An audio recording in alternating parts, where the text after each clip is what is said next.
Welcome back, everyone, to the third open qualifier for Brawl Masters here in NA Spring 2021. I am ready, set, and I'm joined by none other than the legendary Teddy. How are you doing, Teddy?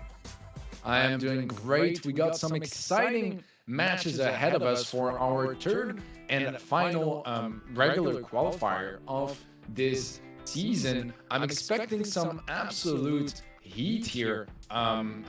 Yeah, dude, I'm just so thrilled. I'm losing my words already. We have only barely started. Wow, and yeah, actually, it looks like we are already getting ready to go. Our first match is already starting to get underway. Our players are just chomping at the bit here. We're going to take a look at our event format. First of all, though, this is the third of the open qualifiers. 64 team cap for the open qualifier, best of 3 format, and of course, our unique draft format. Next week is going to be our last chance qualifier, and that is going to be followed by our playoffs. The top 3 teams who earned points from our open qualifiers will get the invitation to the playoffs, and the winner of that last chance qualifier will be heading to the playoffs as well. The open qualifiers, they're coming to a close today here in NA with the third qualifier and our draft mode as well, Teddy. Yeah, so much money, so much clout and fame on the line. The draft mode explained very quickly. So first off, the teams will be banning some game modes, and then afterwards, well, they can pick the ones they want to play and in which order. The maps are specific and already decided in advance every week for each game mode. They are changing every week, so that's something to take into account. And then obviously 2 bans per team for the brawlers as well, ABBA style. Yeah, ABBA style bans. You're always going to have 2 brawlers banned by each team. Here are our maps for today, our third open qualifier, and we are going to have our maps for Gym Grab. It's going to be Ice Fort, Brawl Ball. It's going to be Backyard Bowl, Bounty, Snake Prairie, Heist, Kaboom Canyon, Siege, Nuts and Bolts, and Hot Zone. None other than Parallel Plays.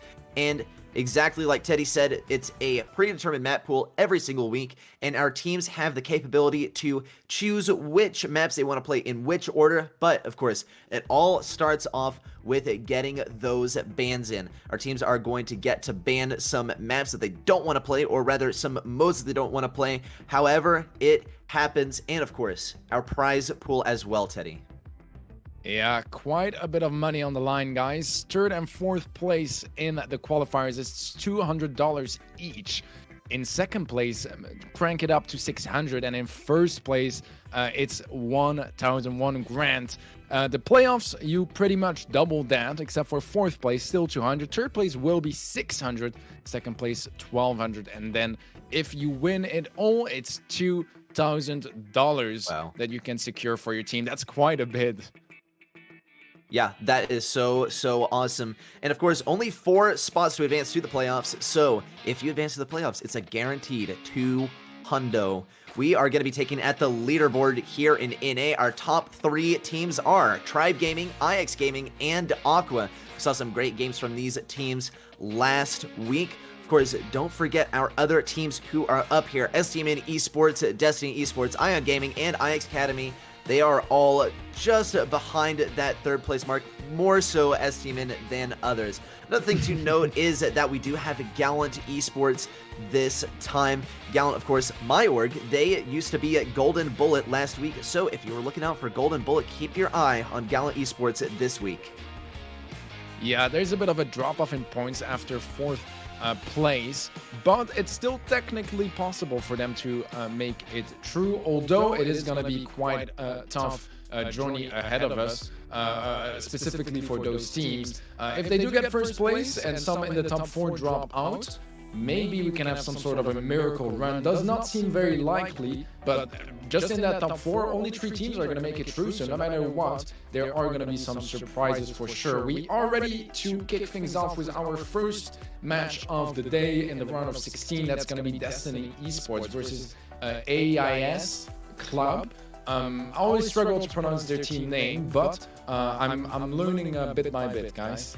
We have our bans already, and picks, so Brawl Ball on Backward Ball, Siege on Nuts and Bolts, and Jam Grab on Aeis Fort. That's gonna be our maps, and then the brawler bans, we have Stu and Poco on the side of Destiny, Bell and Jean on the side of Aeis. I think those bans make a lot of sense. They're removing some of the top heavy hitters. I do feel like some brawlers such as Carl that have been buffed up since, I think since last week, maybe a bit before that even, they are going to be playable. So, you know, some of those new brawlers getting kind of into the meta, especially Carl, did slip through this ban process. So I'm expecting to see quite a bit of him, quite a bit of Max probably as well, maybe still some Sandy, some BB. Those brawlers, I think they can do pretty well on those maps. Yep, took the words right out of my mouth, Teddy. I was going to say, we're going to see Carl, we are going to see Max, we are going to see Sandy. Sandy, of course, got a slight nerf there with the supercharge rate, but he is still good for that very, very nice burst damage, so we're probably going to see him coming out as well. We haven't seen a nice trio emerging. It tends to be, it seems, Jean, Max, and Carl coming out. Of course, we do have the Jean band coming in, so that is not going to be a possibility, but, you know, these brawlers, they do have multiple synergies between each other. It's not just between Max and Jean, so we are going to see some other combinations working some wonders here. I want to point your attention, guys, to the first map that we have picked here. That is Aeis Club's pick. They are picking Brawl Ball for the first map, which means most probably that this is the set that they are more confident on. Destiny Esports, though, at the same time, they could have been ready to pick up Brawl Ball if it were not picked in that first map. So you do have a bit of an advantage by picking the first set because you can establish a momentum, but at the same time you do have a little bit of a disadvantage because you could be picking a map that your enemy was already going to pick. Yeah, that's absolutely right. Obviously, you know, kicking things off on your map is a nice start, but yeah, it's we've seen it backfire a couple of times already, where they would lose it and then suddenly it just feels like a bit of an extra loss because it is their pick, and then suddenly you're going to enemy territory and you're behind 1-0. So yeah, momentum-wise, it is quite important to keep in mind. That's for sure.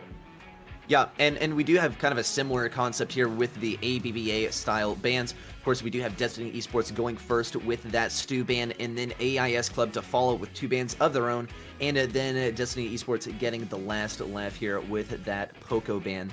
So, you know, you could end up banning a brawler that your enemy was already going to ban, and then you do miss an opportunity to ban a brawler that is one that your team tends to have trouble with, right? But isn't necessarily one of the top teams. Oh, it looks like we had some brawlers there chilling, or some little bots chilling in the training cave there. Always love to see the competitive play there, though. We are going to be getting into this next match very, very, very soon here. Of course, you know, our brawlers, they were already ready to go by the time we had even started BrawlMSTRS today. I mean, they were ahead of schedule and they are just ready to go. It's not something that we actually see very often, right? Our players like to take their time choosing their comps, right? But sometimes you have that confidence to say, you know what, come on, let's go, let's get this win already. Yeah, that's true. I mean, you know, if you are on a bit of a win streak, you're feeling it, you don't really want to slow things down too much. You want to just stay in the heat, stay in your element, and keep going with that momentum for as long as you can. So I definitely understand that as well. But it's true, most often, and just not even specifically to BrawlMSTRS, delays happen just quickly, right? Like, you know, you have to think about your comps, you have to go through the draft system. That's all stuff that will slow things down a bit. But if you look at the maps and modes as well, I mean, I'm expecting some pace here. Backyard Bowl can be a bit slower to get things started because it's a bit of a stalemate early on. It's about who can get there super first. But in Nuts and Bolts and Aeis Fort, I'm expecting a lot of heat and a lot of action. Yep, lots of action coming up here. I do have a particular excitement towards Aeis Fort, actually. Usually in these earlier sets or earlier matches here in the bracket, particularly in the round of 16, which of course we are in right now, we don't see these games advance towards the final set. They tend to not be too close, especially because we are in a best of 3 format where the stakes are a little bit higher, in fact, just because each game does mean more and you have fewer game modes to play, right? And so you might have a game that you're good at banned out by the enemy, and that is going to be a tough one to contend with. Though Ice Fort is one that we've seen switch up just a little bit as far as the meta. Of course, we did see 8-bit with a slight balance change. 8-bit is a brawler that we see is very common here on Ice Fort. Though with those balance changes, we've been seeing a little bit less and less here on Ice Fort. Yeah, I agree. I think a couple of brawlers that have been making an appearance in some other game modes than usual would be Tara, for example, that we've been seeing quite a bit more in Brawl Ball and Gem Grab. It used to be only on Snake Prairie, and now a bit more versatility under her belt. So maybe we'll see a bit more of Tara today specifically, because we have both Ice Fort and Snake Prairie in the map pool. Obviously on Brawl Ball and on Backyard Brawl, probably not something we will see all that much. But especially with a Jean ban, I do feel like overall this is a very good way to kind of compensate for that, because Jean is the brawler that can pull the gem carrier from like miles away and just clutch up big time. Tara can bring a bit of that factor as well, so maybe we'll see her a bit more because of the Jean ban too. Yeah, besides that, Carl and Barley are standing out of the ban process for me. Barley super strong, a bit less now because he did get nerfed on his range, but I still feel like he's still super strong, especially for nuts and bolts. I'm definitely expecting him to be picked there. On Backyard Brawl, I'm kind of curious what is going to be played, because we had the 8-bit nerf as well. It's not like the biggest nerf. I still feel like it's playable, especially right now with Byron not being banned. You know, having that combination is just so strong, because Byron gets his heals buffed up as well. So by the damage booster, so it just works very, very well together. We will see what they decide to go for. And indeed, we have an 8-bit on both sides, not going for the Byron, which I feel like is an interesting choice. 2 Crows, and then we have the Sprout for Destiny, and Aeis going for the Amber instead. Yeah, Amber is going to be a strong lane here, though Crow does tend to have a nice time holding those enemies back and keeping area control. Though, here comes the damage boost. Amber going to be looking for this kill on Mateo, getting a nice pinch there as well with Chris the King. Now, Aeis Club moving up here. Do take some damage there. Chris King now pushing up here on the 8-bit, but of course, that is the hazard with 8-bit, is usually you are just going to be going back and forth here on mid for the entire game, and it's going to come down to overtime for you to be able to score. It is a real tough one. Chris King getting in a tough situation, might actually go down to the Crow poison. Is it going to happen? No, in fact, just barely survives, and Destiny Esports will be finding this opportunity to push up here on the right lane. They do have that hedge there to zone things off just a little bit. The question is it going to make their job any easier? Amber did make the switch over here to the left lane. Sir Johnny sneaking a kill onto Amber over there, and Destiny Esports just trying to inch forward. Though the thing is, this push could be in vain. Really, it's just all about counteracting what your enemy is doing on their push, just because the 8-bit here does tend to draw out the game and really make it quite stalematey here at mid. Yeah, it's absolutely right. It's something that this map has had for a long time as well, with some other metas too, for instance Mr. P, but we do have a bit of an engagement coming through. The jump in from Darwin's will be able to pick up the kill, but Alejo is able to just TP on his damage booster, get the trade, and open things up a bit more for Destiny's defense. He should be able to get out of this tricky situation, and we are going to be going back to a bit of a mid fight. Darwin's considered going for a bit of a push here, but Mateo is able to just dissuade him from that for now. Yeah, Aeis Club, they're playing very aggressively here. It happened about 30 seconds ago, but it was a great play actually by Sir Johnny to block off that passing capability that Aeis Club had to pass up to Hart on that Amber over there on the left lane. Yeah, definitely spamming that angry pin, not having a good time, not very pleased with being blocked off there. Aeis Club, they're going to have to keep their cool here at mid. It does look like they have the advantage as far as comps go. Sir Johnny throwing down this wall that's going to give him quite a bit of protection, in fact, against Chris the King. And Sir Johnny now going to be going for this fight here against Hart. This is the opportunity for Destiny Esports to push up. Sir Johnny, though, has not managed to cycle the super out once again. Loads of damage coming in from Chris the King. The question is it going to happen? Is this goal a possibility? The pass to Sir Johnny, and looking for that goal. Wow, what a goal there from Sir Johnny, putting that in the corner of the goal. And that is going to be this first game going to Destiny Esports. Oh my, what a shot to close things out. That was very well played by Destiny, and I think it was really important that they went for that push at that time, because the further it would get into overtime, the more the Sprout would start to struggle a bit more. And right here, he did start overtime with a super, which provided him so much cover that he just desperately needed to win his lane against the Amber. So yeah, a great decision there to go that aggressive, and it absolutely paid off. Well-deserved first game, especially after defending off for so long. Aeis was a bit more aggressive during the regular time, but in overtime, Destiny, they knew they had to be quick to seize the opportunity, and they did that just very well.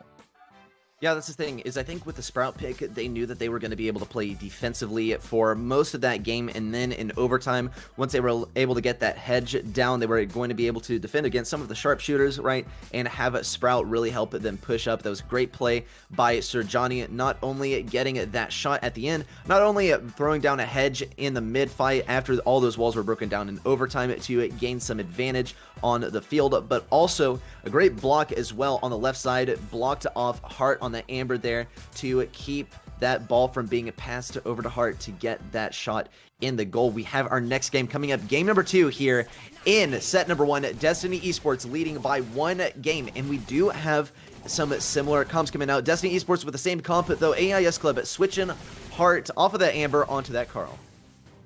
Yeah, so far it's not really going much better, as he's taking a lot of damage from afar. Sir Johnny is playing Overgrowth as well, which caught him off guard. A bit of an unfortunate event there for that Carl, but look at that, the pass forward to Sir Johnny. It was a team wipe already, and it's just an open goal anyways. Destiny Esports, they score it out really early on in this one. Yeah, Aeis Club, they are going much more aggressive this time. We did see that trend with them. They go very aggressive, and they try to snipe these goals early on. Sir Johnny with a nice defense, not even going to get touched by Darvins there, though Aeis Club finally making good use of this offense. Sir Johnny looking for the next super. The question is it going to come? In fact, Hart is being forced to retreat here. It's not a favorable scenario. There's not going to be a possibility for a goal. Though Aeis Club, they're going very aggressive, but Destiny Esports, they're playing more passive. They're playing more defensively. They are just going for this passive gameplay until the very end of the end of the countdown, and they're going to be heading into overtime, though not the case this time. Destiny Esports, they are leading by 1 goal. Here comes the defense from Sir Johnny once again, denying all these very powerful abilities. First it was Crow's super, and then it was Carl's flying hook. Alejo not stuck in a good position. Mateo, the last remaining member of defense against Aeis Club, but he is going to find that damage, and Destiny Esports will have the opportunity to push back up once again. Yeah, Mateo on the ball. So far, a bit of a stalemate again, and Aeis with a bit more aggression. They do need it, because in 40 seconds, if they don't find a goal by then, there's not going to be any overtime, because Destiny found that goal early on. We have a trade, but low HP. Yep, Sir Johnny is able to finish off the Carl, and now with 25 seconds left, Destiny, they're actually just gonna push out a bit, create a bit more space. Good wall from Sir Johnny to stay alive. That was a clutch wall. Wow.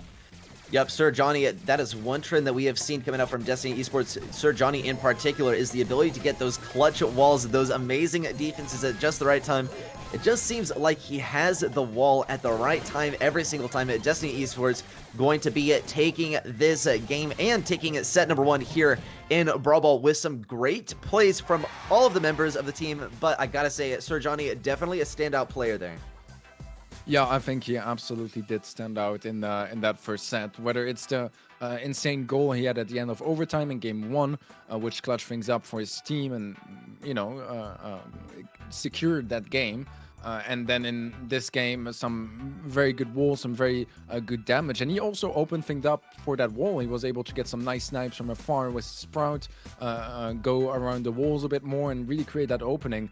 And that's one of the reasons why you like Sprout on this map. It's because you can get some nice ways to open things up despite the very strong defensive area around the goals on backyard ball. It's really easy to just, defend on this map. It's really hard to engage and find some openings, and the Sprout, he just managed to find some great workarounds for that. So very well deserved first set. Honestly, really impressed so far by both teams, but particularly Destiny.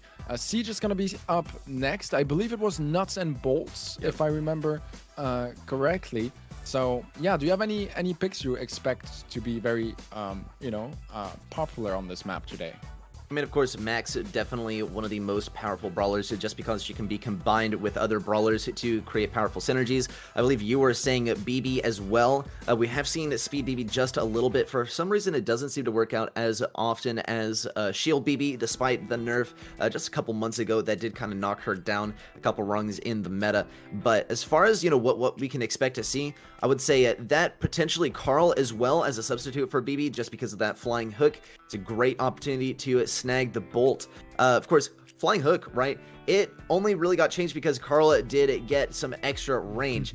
He did, yeah. I mean, the thing is, he was so good with that flying hook, and then Carl's range got nerfed, and then he was just like, oh man, okay, Protesto, right? We don't like the balance changes, but he's back, right? And that flying hook is now, it was always good. The thing is, though, his range just made him not really playable, and just made him unable to just compete toe-to-toe with our other brawlers in the meta. So with that range buff, right, I would definitely say Carl coming back in the meta here, and definitely going to be one of our brawlers that we probably see from both teams here to try and snag that first bolt here on Nuts and Bolts.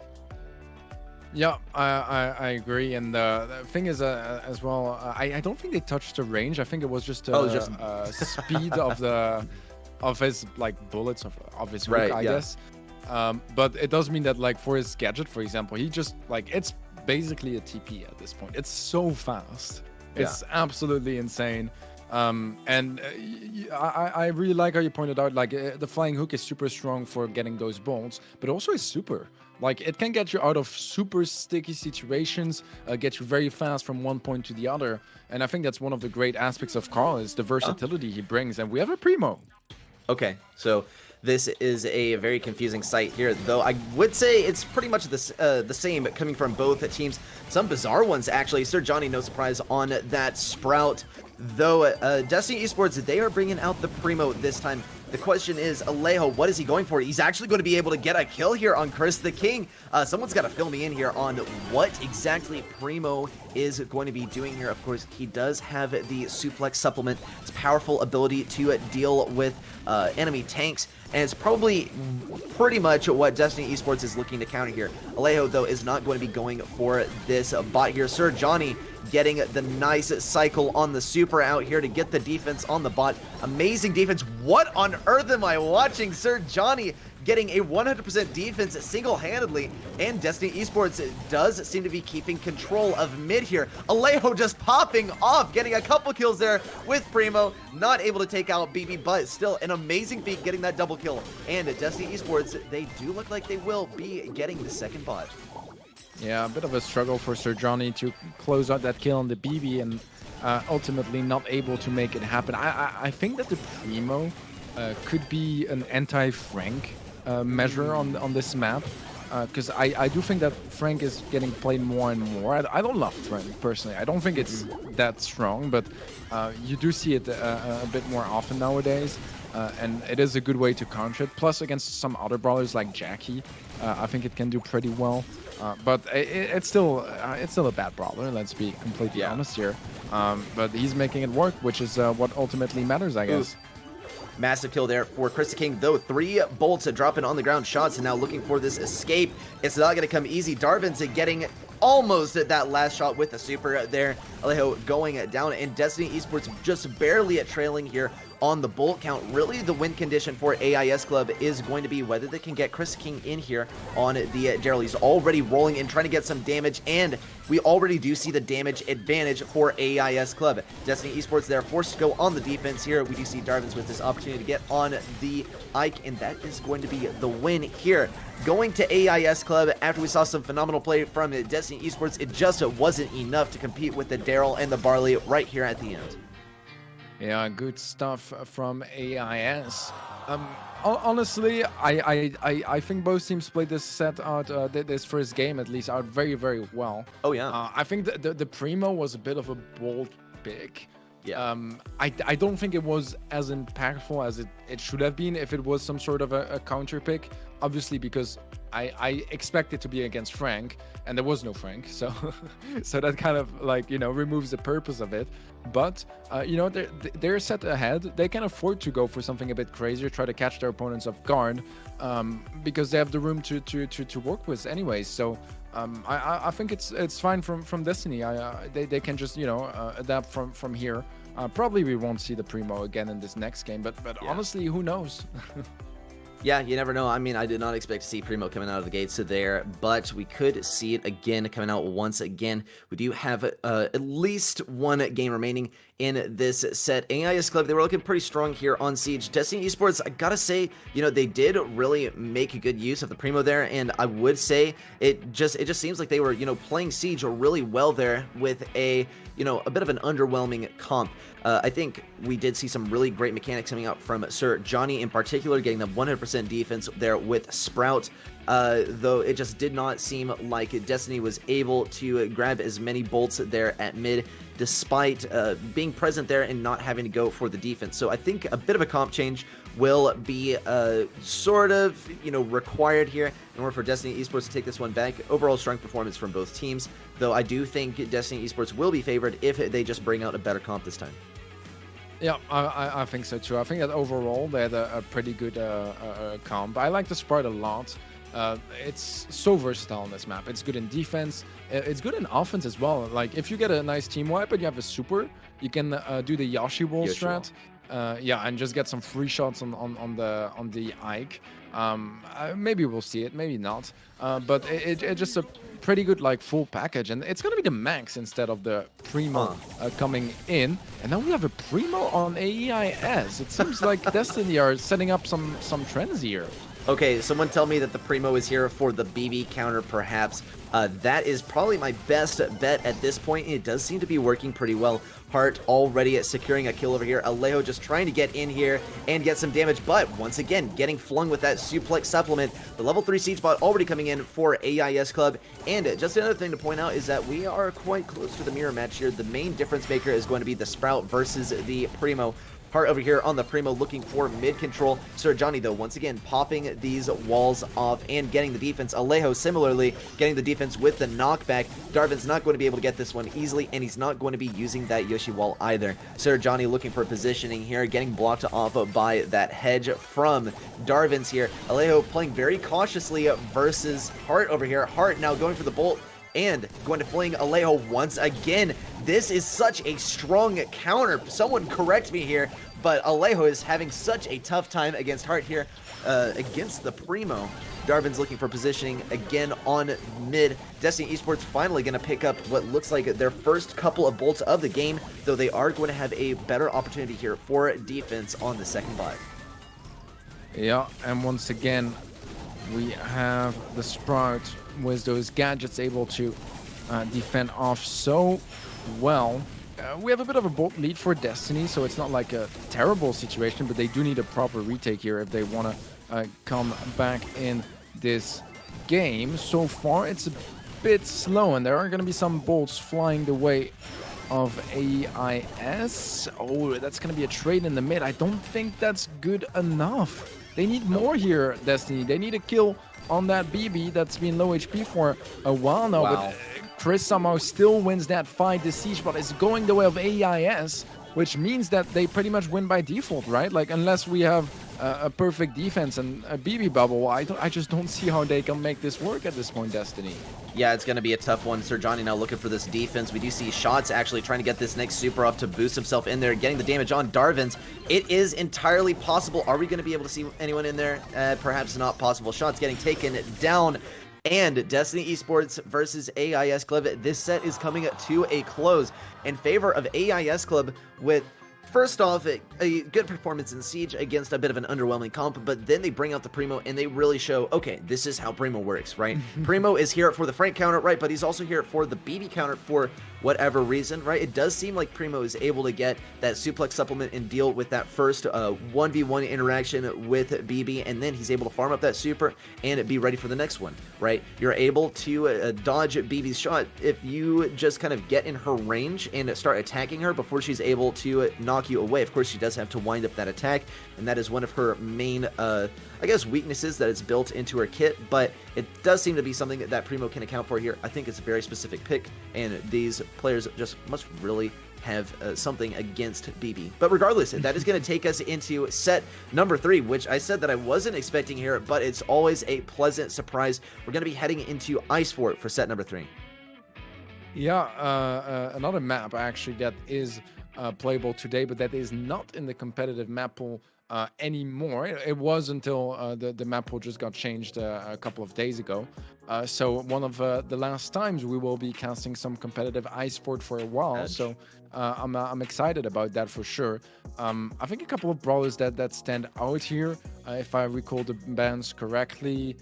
Sprout could absolutely be played. 8-bit can still be played, although it did lose a bit of its flavor as a gem carrier after the movement speed nerf of his star power. Sorry. I think Tara has been kind of popping off here, but you can also see tons of other stuff like Amber still very much playable. Carl is also going to be playable for sure. I think that's a couple of them already. Max also, Sandy. There's a lot of options. The meta has a lot of variety at the moment. Even Jessie in the middle, Colette on the lanes, Rosa can be played too. I like Colette a lot actually because it's going to do well against any sort of tanks. Plus, it does still hold. She still holds her own ground even against other like sharpshooter brawlers. So yeah, maybe a good option there too. Yeah, I think like Colette, maybe Amber on the lane would be a good pick, right? Would be the favorable interaction versus Tara, for instance. Colette maybe less so. Definitely Amber is up there. Tara, of course, with the Psychic Enhancer is able to see it through those bushes. We have seen that run a little bit less. We do see it, Tara running the Shades. I forget, it's like Otherworldly something, but it's a second gadget, right? I think that's what most people call it anyway. Yeah, it's Otherworldly Assistance. They're spawning those 3 Shades. It's a great counter to Gene because you're able to block his pull, especially when you want to make a more aggressive play there and not get pulled while you're holding the gems. Though she does get outranged by Amber, and so it's going to be a less favorable lane interaction.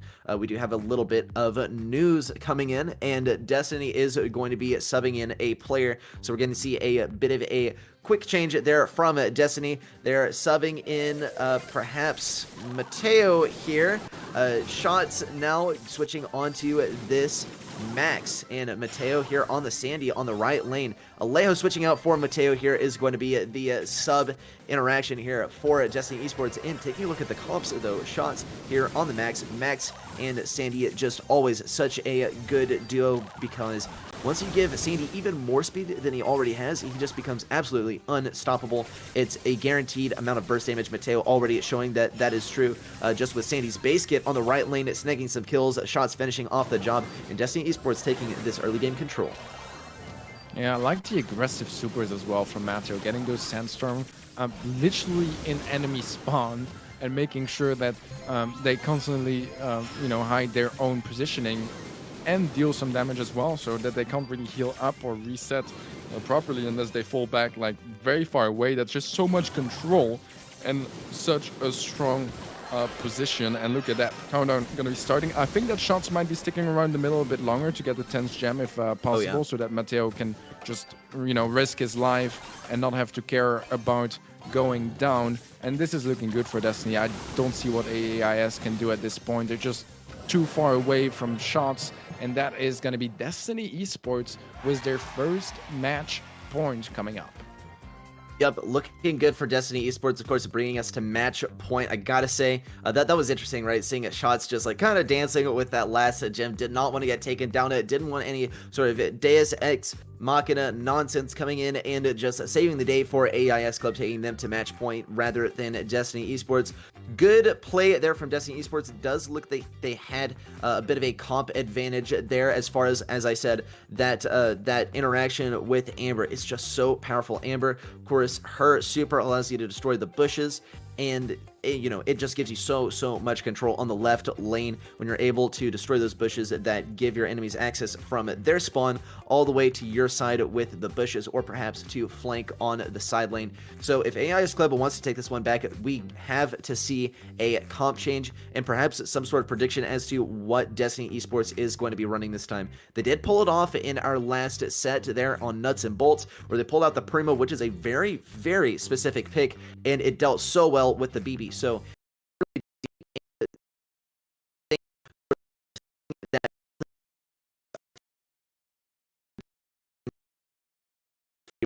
esports.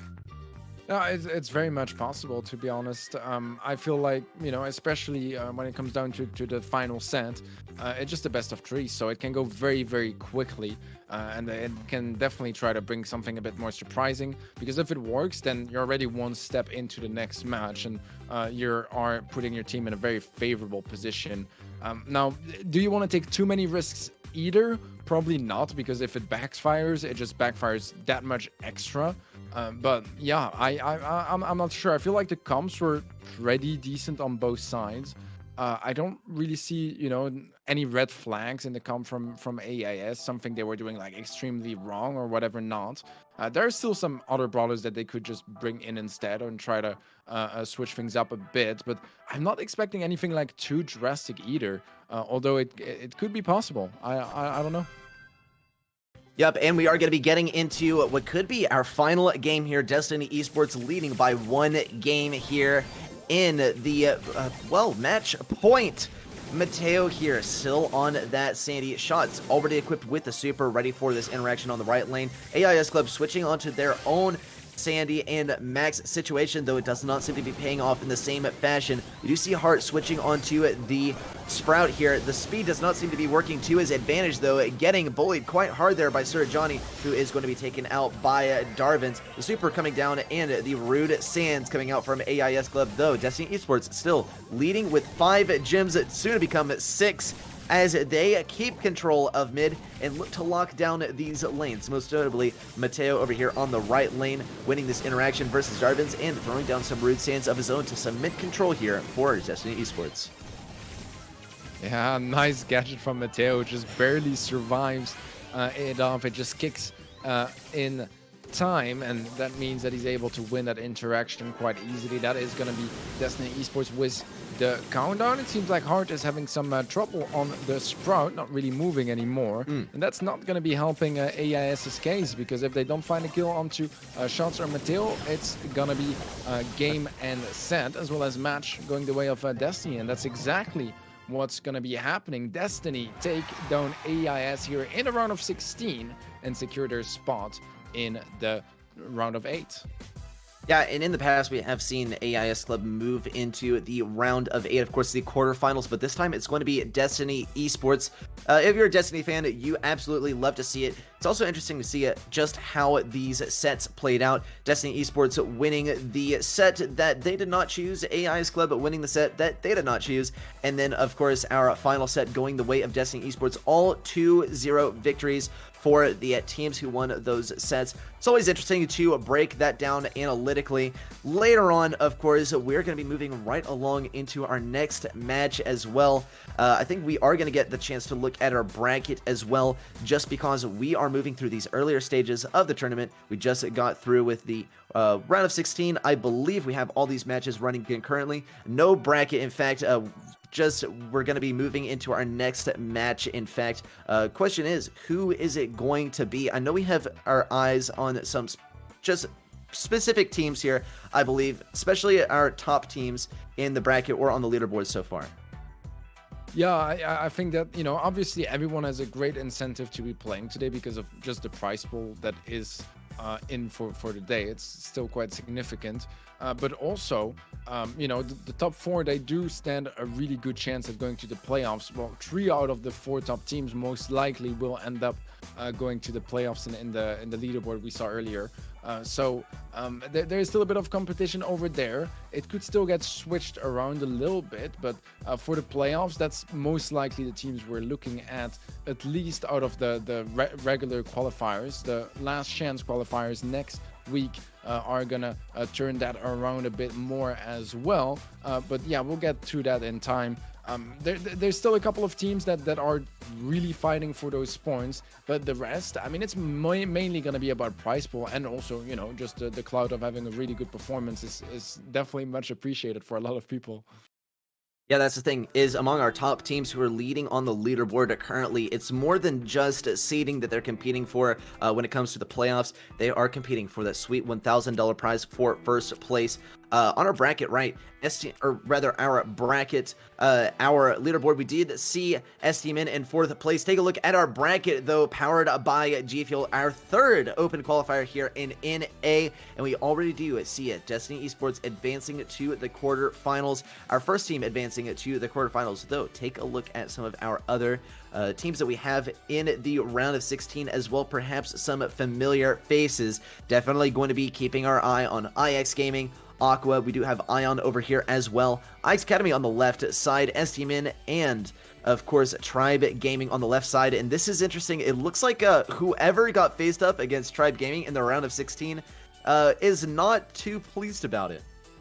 Yeah, I think they were wishing not to play against Tribe, but that's just a prediction on my end. Yeah, well, it seems like they did end up facing Tribe, and we'll see how good that goes. But it doesn't sound too good when, you know, your opponents are called, please don't face us. So yeah, not the best sign for them. We'll find out how that goes soon enough. But it seems like we got our next match ready. It's going to be Aeis Academy versus Team 11T. 11T.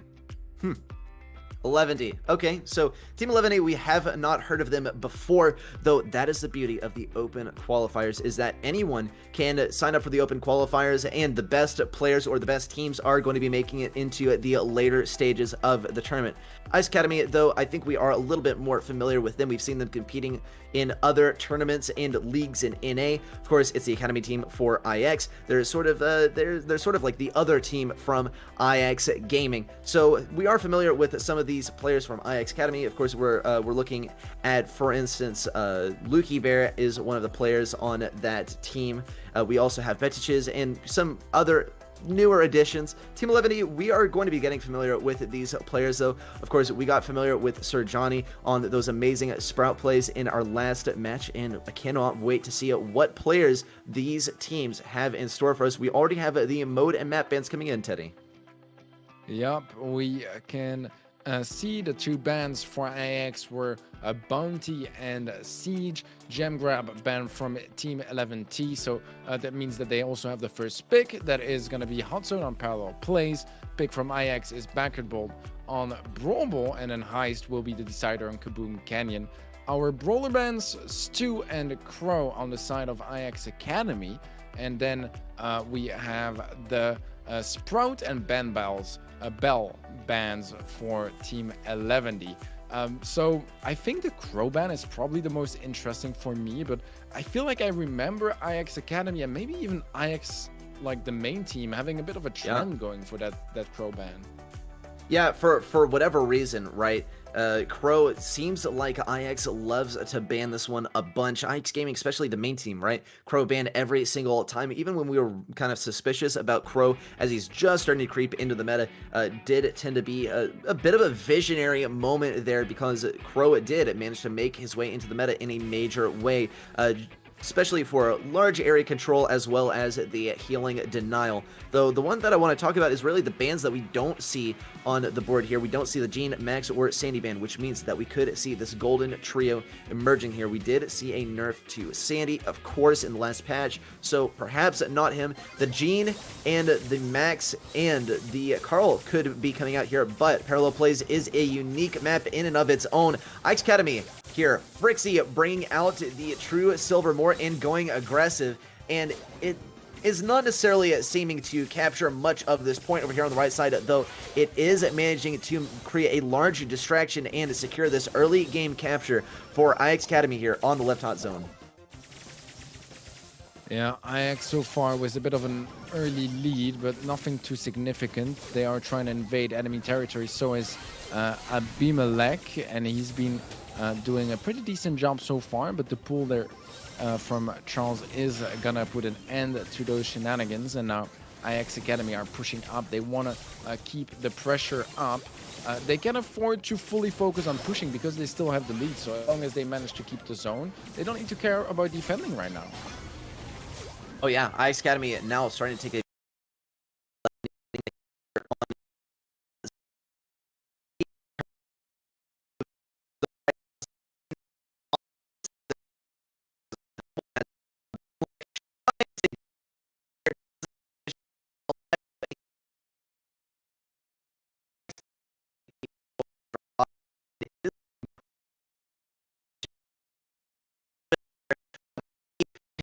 it's not working out. Guada not able to get that pinch, and that is going to be game number 1 here in Parallel Plays, going to Aeis Academy. Yeah, I really liked the approach from Aeis. As soon as they had the lead, even if it was like 5%, they decided to just push up and fully commit all their resources to the top right zone, so they could just keep that lead constantly, even giving the bottom left zone to Team 11D. They just can't catch up unless they have a proper retake of the top right. There's just no way to catch up, so they had to like split their resources, and at some point they knew they had to force everything. But you know, if you decide to separate in that instance, you're left in a 2 versus 3 on the top right zone, and you can't really win that easily because you have, you know, a man disadvantage. So overall, really well played by Aeis Academy. They were defining the pace of that game, and Team 11D just had to, you know, adapt and follow behind, and they weren't really able to come on top of that one. Yes, unfortunate there. Aeis Academy looking pretty good here, though it did get quite close towards the end of the game there. Team 11, they did bring out some strong brawlers. It looked like they were putting M's on offense, which is a bit of, you know, a unconventional one there. On Parallel Plays, usually you do see the imps placed on defense. We did see Team 11 getting quite distracted with the Mort. Of course, Frixie on that True Silver Mort on the right side was giving them a little bit of trouble. We can be looking forward to perhaps something similar in our next game. No, actually, nothing similar at all. Team 11 now pulling out the Poco double tank, though Aeis Academy switching things up in a major way. Charles switching onto this B. Betches on the Colonel Ruffs, and Frixie, though, once again, on the True Silver Mort. Yeah, we have a B this time around on Charles, which is going to be interesting. And honestly, facing a BB and a Poco, that's definitely not a bad pick from him. The push forward, but look at the slow. That's just going to be so much damage coming through. Charles with the follow-up tank to pick up the kill, and yet another slow. Very impactful from the get-go, and look at that. Abimelech just not able to do anything. He was just slowed down for like 30 seconds. He couldn't move around the map whatsoever. Yeah, that does really stink. Of course, there's so many abilities in the game that you can use to slow down your enemies and just get sort of status effects on them, whether it's knockback, whether it's slow. It is just really disabling it to have these effects on top of you. Aeis Academy now getting pushed off of this top right hot zone. Frixie not able to find that opportunity to survive, and Aeis Academy now going for the defense. Does actually look like this was a good prediction from Aeis Academy, now bringing out the B and Betches to power up the B, because we do see the Poco and the BB coming out, and Aeis Academy just countering that so hard. Betches is able to snag a kill here. A Beam like just trying to get control, though the knockback is going to prevent him from getting that shot off. Aeis Academy taking this second game in a very smooth fashion, making this one look pretty easy. Team 11, they have some catching up to do. This was their preferred set right off the bat. They did pick Parallel Plays as their first map, which is an interesting one, right? Usually we do see Hot Zone banned out, or it gets pushed to our last set. I think is the less confident pick to pick Hot Zone or Bounty, for instance, as your first set. And Team 11, unfortunately, getting bested here in set number 1, which will take us into Backyard Bowl for set number 2. Yeah, I think this is the best way to play it, honestly. You know, you got to adapt to the format, and the format is that you can choose what game would you like. Each team can choose one game what they're not gonna be playing on for sure. Like there can be one map that you just decide, nope, I don't want any of that. You don't scrim it, you don't prepare it, you can ban it every time because each team has at least one ban. Then besides that, you know, there's gonna be a map that you can pick, but that you're a bit less sure of it. If you can have something like this, like Hot Zone, prepared and feel like you have a good edge on this one, while your opponents might not be quite as prepared, and if they don't ban it, then it's pretty much a free win. I'm simplifying a bit, but just because you prepared it more, and maybe they expected you to ban it because most people ban it. So it's just a really smart way to work around it. And if you're versatile, if you're able to play a lot of different game modes, why not? It's a great way to win as an underdog as well. We saw it last year. I think Tribe was the first team to really utilize this to the next level, because last year Hot Zone wasn't quite as popular as today because it wasn't a competitive game mode in the first place. And they decided to pick it first set, completely surprised. I think it was maybe SK, I'm not so sure anymore. Some other team that was the favorite in that matchup, and the fact that they were more prepared on that map just meant that, you know, they had an extra edge because they expected them to ban it. So you have that extra surprise element that can really work in your way if you're just well prepared coming into those matches. Yeah, and see, that's the thing, right? Is you're not going to play every single mode, and you do get to choose which modes you're going to play. So we get to force Hot Zone to be one of the sets that we play, or at least one of the first ones. So we're definitely not going to get swept, right? And we are guaranteed to play this map. Parallel plays, you know, it's a great map, right? We see it a lot in competitive, though our players, they're still not as familiar with Hot Zone because it is a bit of a new introduction. And I think that is partly why we do see such an interesting meta there in Hot Zone. But back to Brawl Ball, of course, a game that's been in the game for, wow, I mean, it seems like as long as I can remember. Aeis Academy bringing out the Max, Jean, and Amber this time. Team 11 bringing out something quite different. They're bringing out the Penny, B, and Colette. This is completely opposite of each other. Sometimes we see the Penny work out. It does seem like most oftentimes, though, it doesn't work out. Colado now sensing an opportunity to pass this ball through and force Charles to retreat. Wow, nice snipe there by Guada, and that is going to be a little bit of control for Team 11, though they just don't seem to be able to push past these obstacles because of the suppressing fire of Vetiges and Frixie. Yeah, I feel like the Penny shots are quite easy to dodge in general, but the thing is, combine that with a B, your priority is going to be dodging those B shots because they hurt quite a lot more, especially the charged ones. And this could lead to some more free shots for Colado to help get those supers a bit more often, as his first one available now. Gonna pump it defensively, but Betuch is going aggressive, picks up the kill on Colado. It was Frixie to actually burn him down. Super from Alianis. This is looking good for IX. Could already be a goal. Yup. Beautiful from Betuches.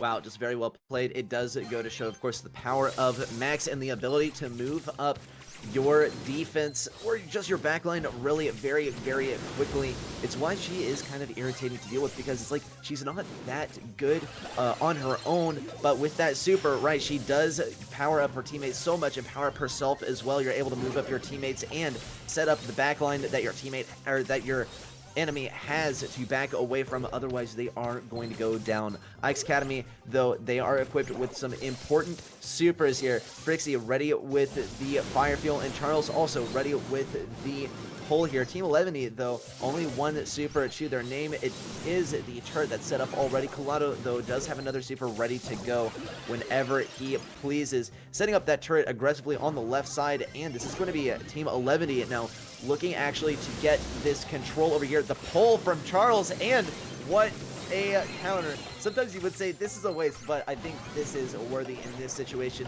Penny's turret can be so hard to deal with, and Avanis already knows that this one is over. Aeis Academy going to be taking this game. Oh my. That was so close to a trick shot, but regardless, this game is going to be going to Aeis Academy. Man, that would have been quite an epic way to close it out. But nevertheless, match point coming up in favor of Aeis Academy, looking to make this one a sweep. They still got one more win to get if they want to move on to the next round. Team 11, the reverse sweep is going to be hard. Let me tell you that much. I think that, you know, best of three does make it a bit easier to get some sweet reverse sweeps because, you know, it can go very quickly. You just end up winning, you know, 2 games in a row in the second set, and then suddenly you're already all tied up and you can close it out in only 2 more games. But still, it's a bit of a journey ahead for them, and Aeis Academy, they're just gonna look to make it short. Yup, Aeis Academy looking to close this one out in a very quick fashion, already completely surrounding their enemy. Team 11 dropping like flies. We do see only 2 members of Aeis Academy remaining. Frixie here with the pass, and it's not going to go in. In fact, a great clutch there from Colado there to pass that ball outwards, though Charles is ready with this super and a couple of minions. They are going to go down, but Betchiches is close behind.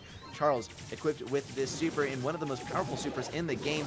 You see the free kill onto Alvanius, and Team 11 though running this one around the right side. The slow could be enough to prevent Aeis Academy from preventing this goal right here. Wow, nice one there from Team 11 as they are able to run this goal all the way back. Aeis Academy definitely feeling the heat now as Max is being turned against them, and it is pulling off some of the same plays that it did in game number 1 here in set number 2.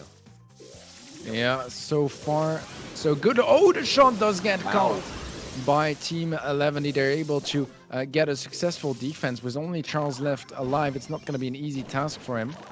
We'll see if maybe he can make something happen, but it doesn't seem very likely. Now the respawns are coming through. There is still a bit more than a minute on the clock for Aeis to work something out, but it is going to be looking a bit more complicated here. Now the burn coming down as well. Doesn't find a connection, but some nice stacks from Killer Guada. Look at that, the kill from Malianis on the right hand side, and now suddenly Team 11, they might even be looking to close this one out.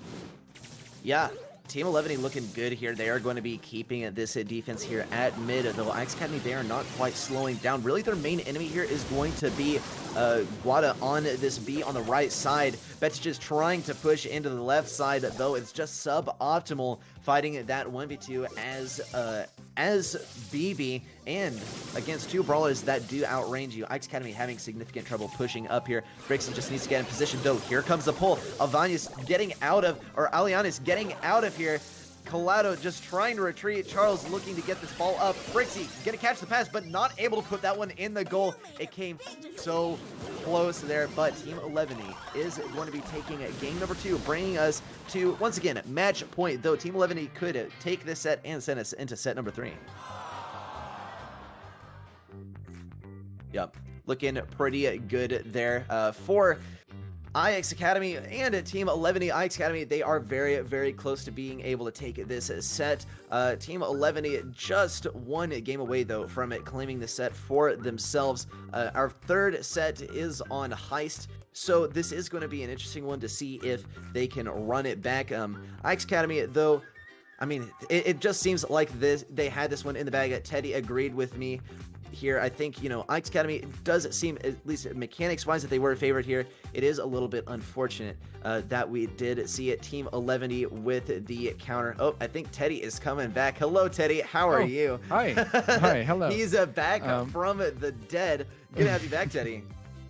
Yeah, just your average, you know, your usual internet cutting out at 2 a.m. for some unknown reason.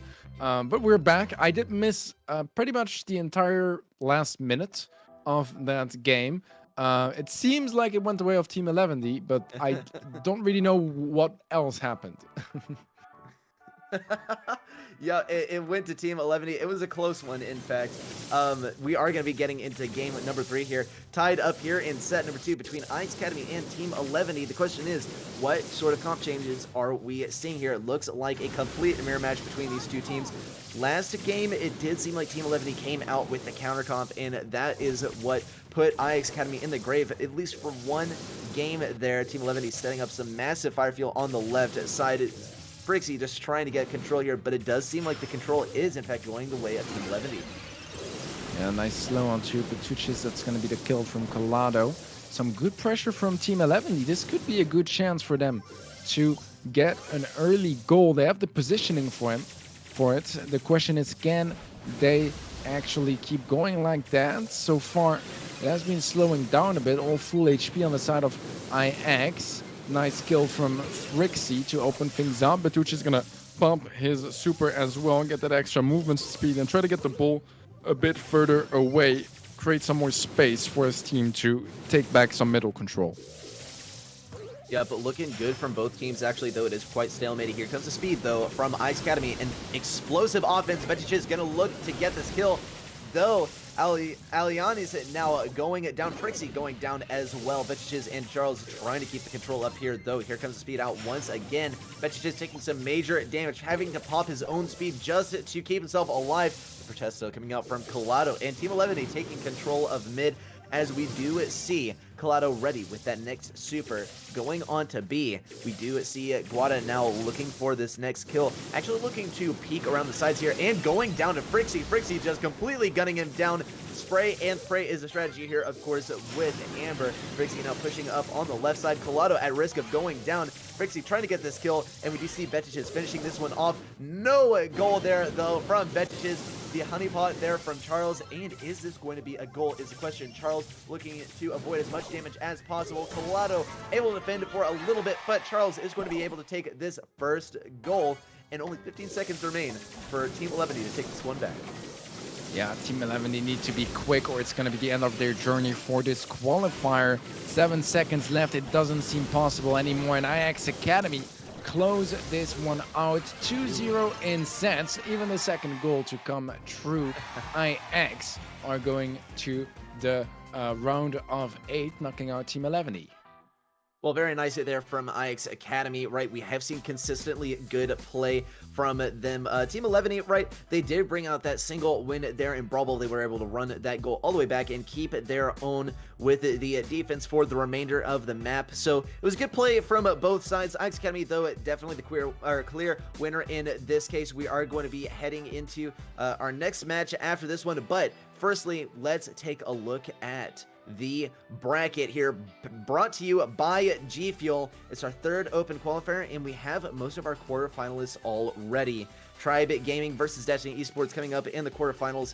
Stmn Esports versus Aeis Academy also coming up. Aeis Gaming versus an unknown enemy, though I would say it could go to either team here, Gallant Esports or Off-White. It's going to be one of those. Ion Gaming versus O.O, already finishing up, and Ion Gaming also heading on to the quarterfinals against an unknown enemy once again. Is it going to be Aqua, or is it going to be Twinaya Drinkers? I think I do have a favored team in this case, but we'll have to see. We are going to be, I think, throwing to a short break here. Just a few minute break so y'all can get up and stretch. We are going to be headed into the quarterfinals after this break. Teddy, anything you want to say before we head to this quick break? Well, you know, this was only some matches from the round of 16. It's only going to get juicier from here as the better teams get to keep fighting it out. So we'll see you guys after the break for some even more exciting matches.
Welcome back, everyone, to Brawl Masters here in NA Spring 2021 in our third qualifier, and we are going to be getting into our quarterfinal matches already.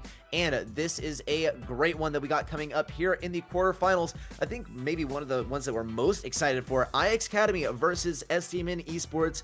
We already saw how Aeis Academy can perform. Stmn, though, they have to make it to the later stages of the tournament today if they want to be able to snag one of those top 3 spots and get advanced onto the playoffs. They're sitting at 4th place right now, just 4 points behind the next person in 3rd place, and they got to get this win here.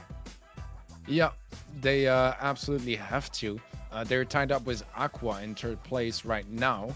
So, yeah, ultimately, the team that goes the furthest today between Aqua and Stmn is going to be qualifying, right? Obviously, in 2nd place, Aeis, I believe, they're also not 100% safe yet. Because if both if both Aqua and Stmn go far into the bracket, they might actually steal their spot off. So they have to be careful about that. I think that Tribe is 100% safe now for placing top 8. I'll have to run some calculations to confirm that to you guys later on. But yeah, definitely a couple of factors to take into account in coming into this third and final open qualifier. By the way, we do have the last chance qualifiers next week, guys. That is going to be slightly different, but looks like we got our bans and picks getting ready here. Ready? Yep, of course, getting ready already. Aeis Academy and now coming out with the bans on Gem Grab and Brawl Ball. They don't want to face Stmn here on Brawl Ball, and I would say that's a pretty good choice.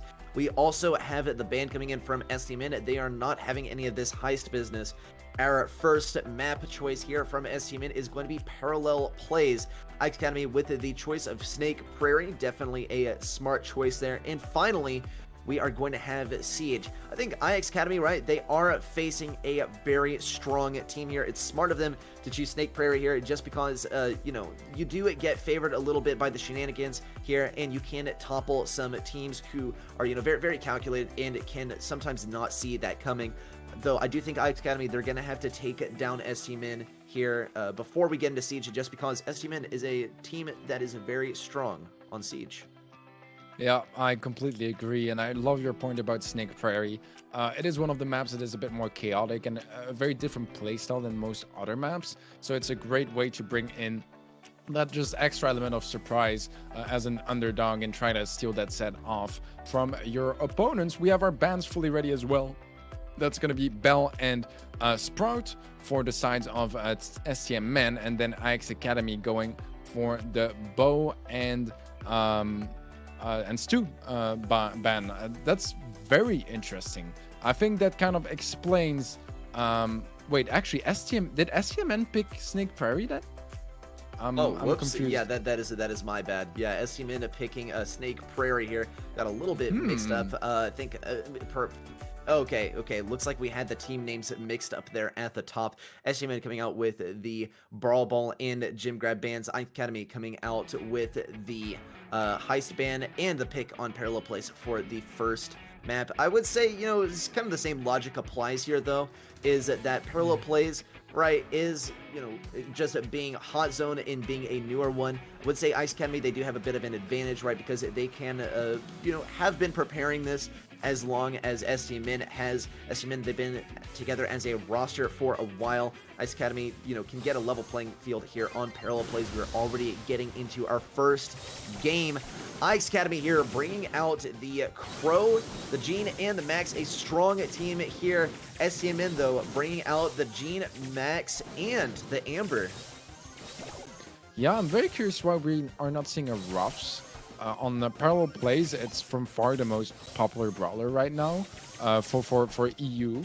Maybe in NA it's a bit different, but with the heal up, since you can see they're sticking to their own zones, you just end up having some very tanky brawlers to fight those later game battles. So interesting that that's not the approach they're going for here. Instead, Charles are gonna get a nice spool onto Bobby to open things up. Frixie is low HP, tries to go for the jump in, but it's not gonna be successful. OG will be getting down to 112 HP as Charles finally closes out that kill. And right now, Aeis Academy was a bit of a lead so far. Yeah, Aeis Academy, without a doubt, with the lead. They did bring out a slightly different comp here, though. Bobby getting that pull, and Stmn Esports once again regaining control of that left hot zone.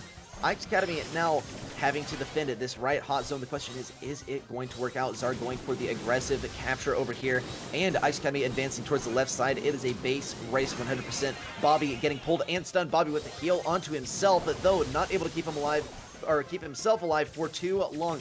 Zar having to switch it back over here towards the left side. Zar, of course, being a recent addition to the Stmn roster. The question is it going to work out so far against Aeis Academy, as Aeis Academy is looking pretty strong. Stmn Esports, though, bringing it back here with a lot of wall break, and OG just laying into the enemy over here. 1 minute left in the game here, and Stmn Esports, they do seem to have plenty of time to bring this one back. Zar and Bobby chasing it down at Betiches to prevent it from getting too much capture, and Stmn Esports now closing the gap here on the capture on the right hot zone. Yeah, they really came back into this game. Only a 2% difference. Now Frixie gonna super in. He should be dealt with quite easily by Stmn, but still deals so much damage that is going to slow things down a bit more, as Bobby needs to heal up. Zar will heal up a bit faster with the magic buffs helping out. Frixie gonna get pulled. That's a good kill, but Stmn with 30 seconds left, they still do need a couple more percentages. Zar getting pulled is actually going to give them an extra percentage. Now it's all tied up. Bobby will be taking the lead, but that's not quite going to be enough. Oh, the pull onto Frixie, but Frixie still jumps into the zone. 80% on both sides. Wow, it is just back and forth so fast. OG just trying to get this control on the right lane here. Charles taking some major damage. Frixie also just trying to get on this point. Just a few seconds left. The question is Charles going to be able to get on here? Enough? A 1% difference is going to yield this first game one for Aeis Academy, bringing our score in this set to 0-1. What a close one that one was. Oh, that was absolutely crazy. I loved the way that one played out. You know, down to the last couple of seconds where they just stepped into the zone for like 1 second, and that was enough to give them the lead and ultimately the win. So important win for Aeis Academy. They definitely want to start off, you know, strong against Stmn. Their best chance at beating Stmn is to make it as quick as possible. In the long run, you know, the more they play, the more likely Stmn ends up playing better because they're a bit more consistent, right? So a great way to kick things off. It was a close affair. I wouldn't be like confident as Aeis Academy and feeling like, oh yeah, we completely just, you know, stole that game away, because it was a very, very close affair. It could have gone very differently. Only a couple of seconds could have made the biggest difference. But I mean, you know, credit where credit is due. They picked up the game. They start off with the lead, and now it's all about securing that whole first set. Absolutely. I think this was a really strong performance from Aeis Academy. Stmn Esports, they are leading on the leaderboard, so they were sort of the favored team going into this one. It did seem like Stmn Esports had a bit of a sluggish start, and it did sort of start to bring it back towards the end. Though Aeis Academy, of course, we know how that one went. Aeis Academy bringing it back. OG going for the control on the left side, just keeping a few little bits of flame out here on the left side. We do see the attempt at a pinch coming out from Zar, who's looking to get this speed on the Bobby. Bobby now going for the pull, and this 3v3 just became a 3v2. Aeis Academy now on the back foot as they're relying on this Gene and Max combo to keep control of the right hot zone. Here the Protesta coming out from Charles, and Stmn Esports just behind a few percent here on the left side. It's all about capturing the enemy hot zone now. This is a similar position to last game. Aeis Academy, they did get very aggressive on that left hot zone. We might see Frixie actually go for the Crow Super here to get some capture. Bobby, though, is ready with this pull whenever. In fact, Bobby would rather go for either Charles or Betiches here. He just needs to get himself in position. Here comes a massive pull, and Charles is now out of the equation. Stmn Esports now pushing up towards Aeis Academy's hot zone. Frixie and OG battling it out on the left side as well. Very even fight so far, but Charles is able to pull Zar, open things up a bit more for Aeis Academy as they go for control of the left side, pick up another kill yet. There is going to be a trade 2-on-2, but while Stmn are chasing them, they did manage to steal off 8% and try to keep that lead a bit more. Nice super does get destroyed immediately after, and HP wise it's not ideal for Stmn to go for a retake just yet. They will have to slow things down a bit more, but the lead is in favor of Aeis so far. Yeah, you can definitely tell that Aeis Academy has been drilling this map. They've been scrimming it a bunch. Of course, this was their choice on the map, and they're going to be making this assault over here on the left side. Charles already with that pull whenever, though Bobby and OG similarly ready with the supers. We do see the connection of Frixie, though, getting the magic puffs, healing, and that is going to prevent him from being taken down. Good play there from Aeis Academy, keeping him healed up. Betches and Charles now threatening to take this left hot zone. 30 seconds remain, and only a 10% difference between these two teams capture-wise. Frixie getting loads of healing from Charles, and that seems to be what's keeping him in business. Frixie going for the kill on Bobby, but not making the connection. Zara at risk of going down as well. We do see the attempt at a capture here from Stmn. We have to see the win over here on this lane. Bobby not making the connection with the super, and Aeis Academy actually going to be taking this second game and therefore taking set number 1. Good stuff from Aeis Academy, starting things off with an absolute banger set. And yeah, they managed to just take the set lead just like that. Impressive performance. It is their map. It is, you know, their decision to play it out here.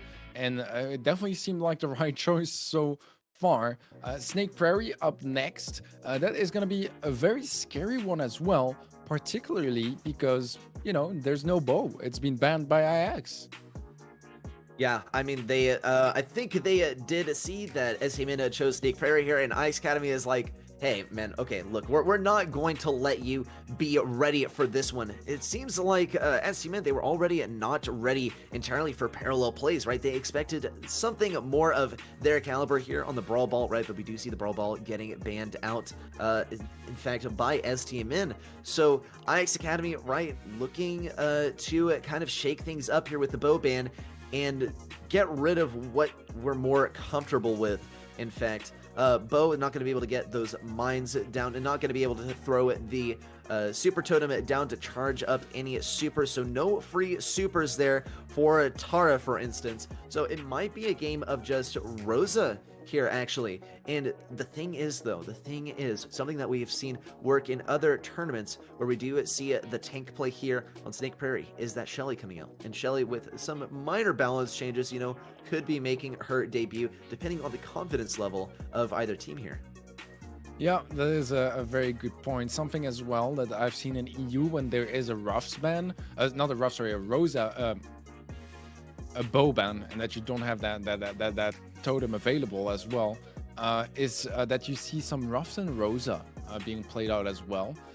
Ruffs is definitely not great on this map, but if you can beef up your own Rosa and that she ends up having 10,000 HP, plus she's healing up in the bushes, plus she has a shield, plus she is insanely tanky and deals quite a bit of damage, then suddenly your opponents are in a lot of trouble. So maybe a strategy that they could be looking at here, Aeis.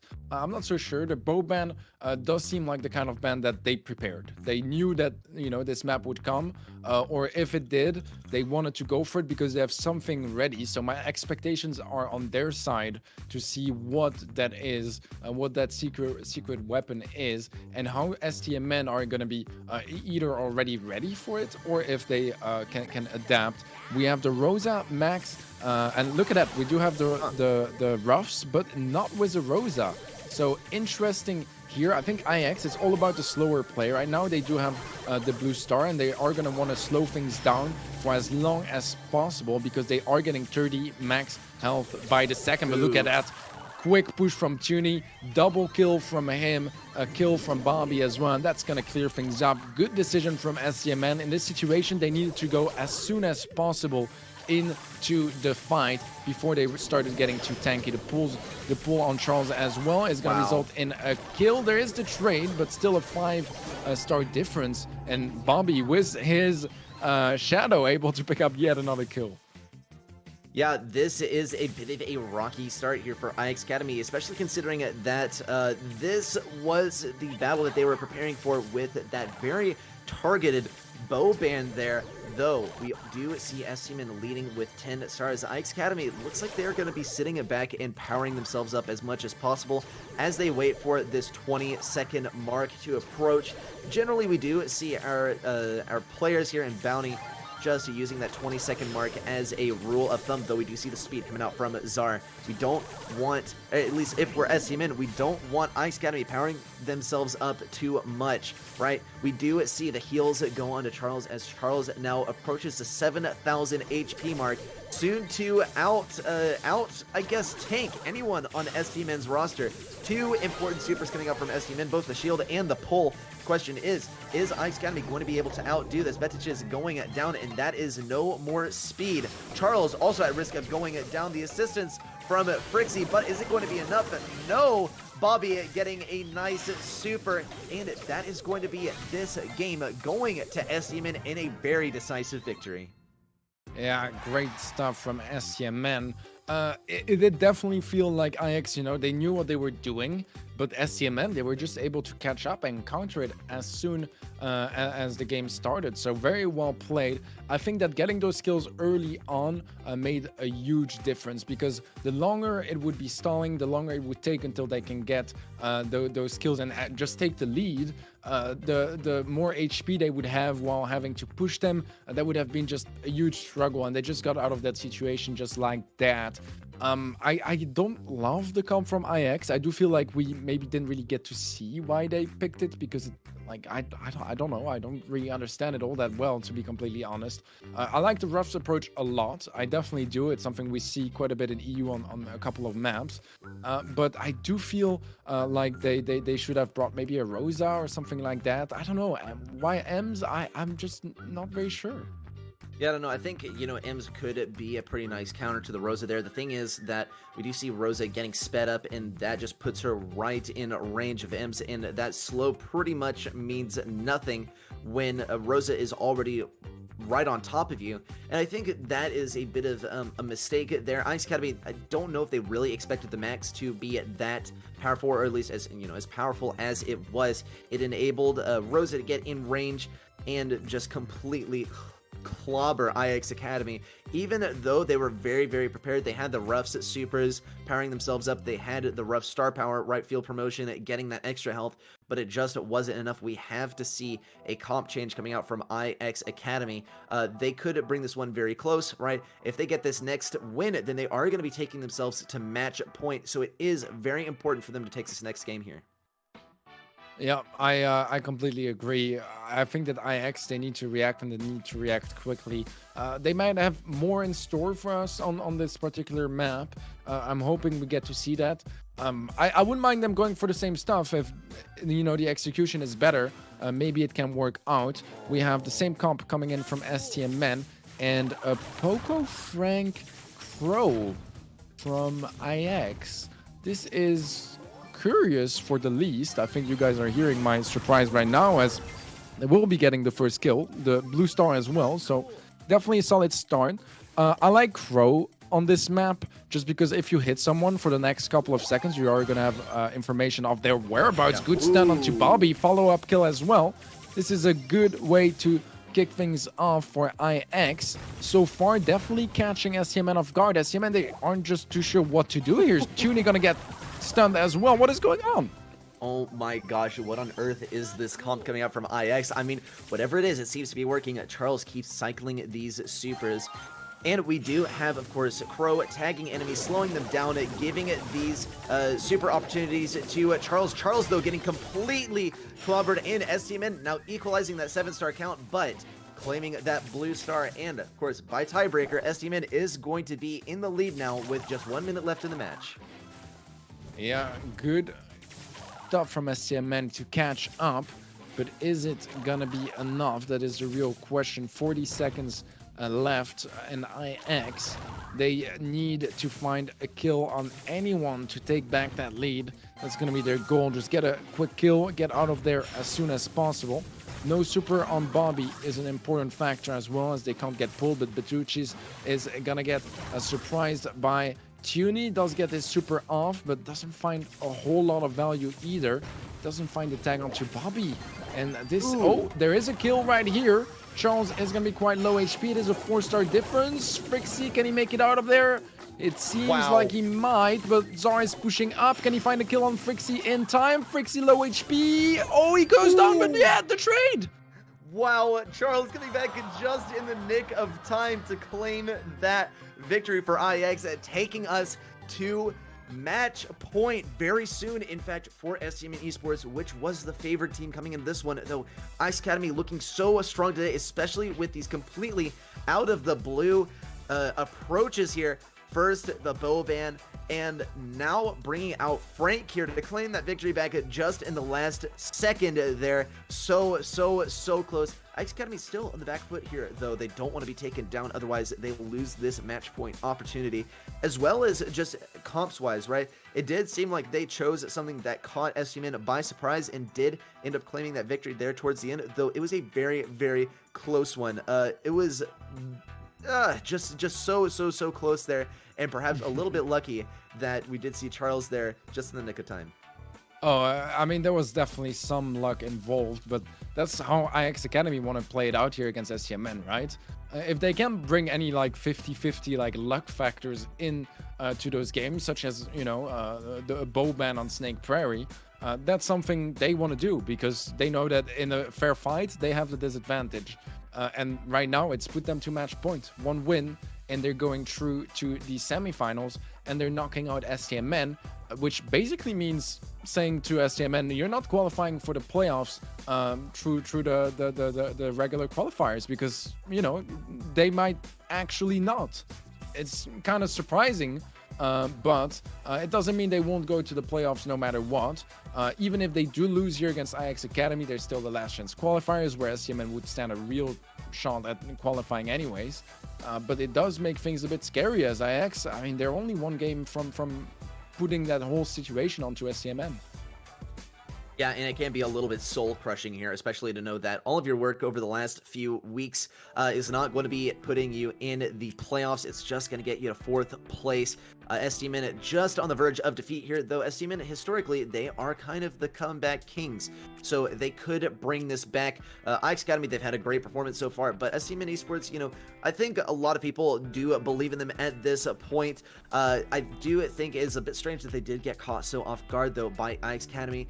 Not only in that last game, but especially on a hot zone, getting taken down 2-0. Regardless, though, heading into our match point, Aeis Academy just 1 game away from heading on to the semifinals. Stmn Esports similarly 1 game away from being defeated and knocked out of this 3rd qualifier. So our comps, of course, coming up from Stmn, sort of the same approach coming out from Stmn. No Rosa this time. Aeis Academy, though, bringing out the Amber this time. Oh, Tuny might actually go down there. Yup, he is going down, and that's going to be 3 stars in total already collected by Aeis. Middle star plus a kill. Bobby getting caught off guard. That's going to be a quick kill as well. Frixie was another burn, just looking to remove as many bushes as he can. And now there's already no easy access to the top part of the map. They have to step out of the bushes at some point and reveal their location. That's going to be it right now. Bobby with the pull. Charles is able to survive that off. Just has so much HP. Tuny burns down once again. Aeis 9-0 in stars right now. Stmn, they're in a big time trouble.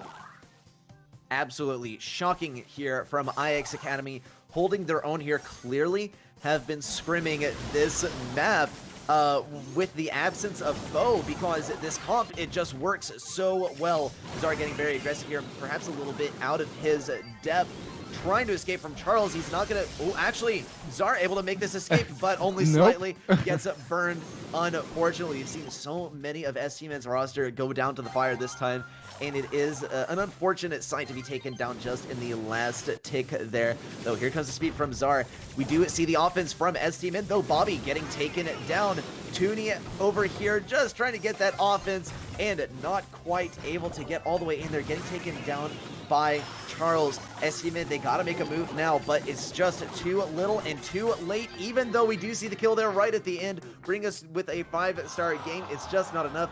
Aeis Academy taking this match. They will be knocking out Stmn, and since Stmn has been taken out at this stage of the bracket, if they want to make it into the top 3, they gotta have Aqua lose. They just have to cross their fingers and hope that Aqua loses their match in the quarterfinals here very, very soon.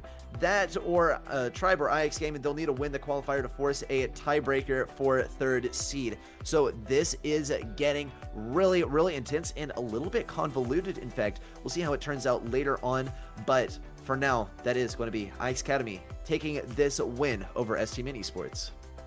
Man, what an underdog story here for IX. Everything just lining up perfectly for them to pick up that match. And honestly, for Stmn, I don't think they played bad. I think they adapted really well, especially in Bounty, to those shenanigans from IX. But towards the end, it just wasn't enough. And it just shows that IX Academy, they put in a lot of time to prepare for today, and it definitely paid off. That's for the least.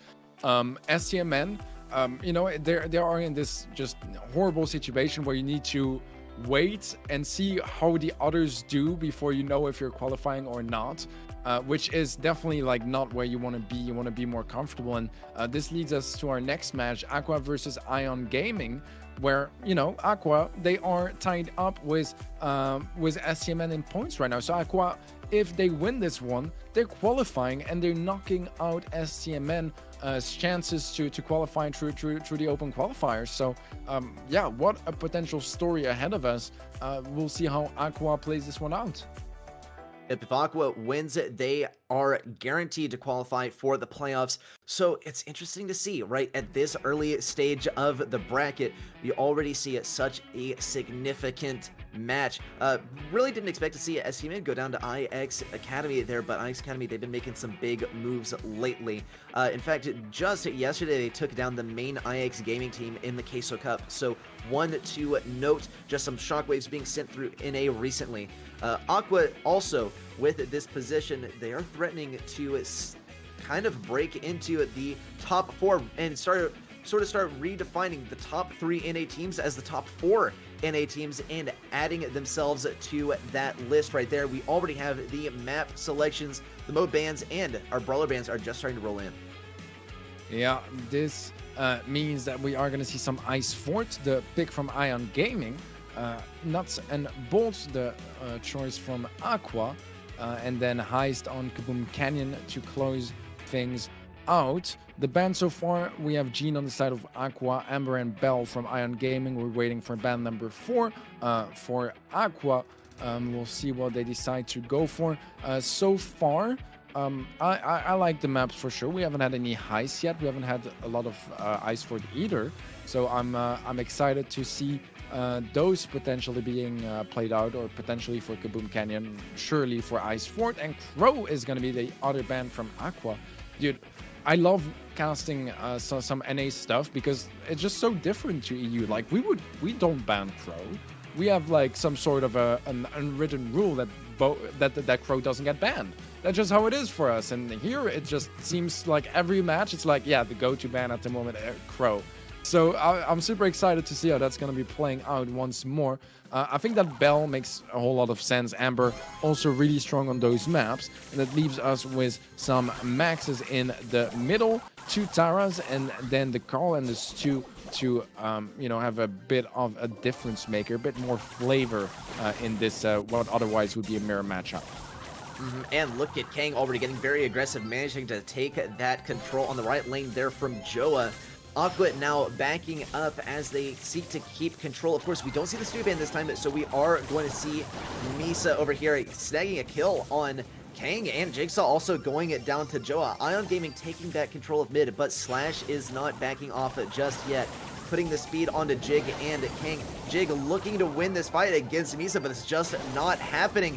Stu, we're probably used to Stu being banned here, and that's why we don't see that's why we see a Stu in this match right here. We might actually have to see Aqua switch on the Stu because it does seem to be giving them so much trouble. Kang looking for some damage on Misa over here. Misa so close to going down. Kang with the flying hook, not able to get the full value on that, but managed to secure a very nice prediction with that pickaxe on the right side.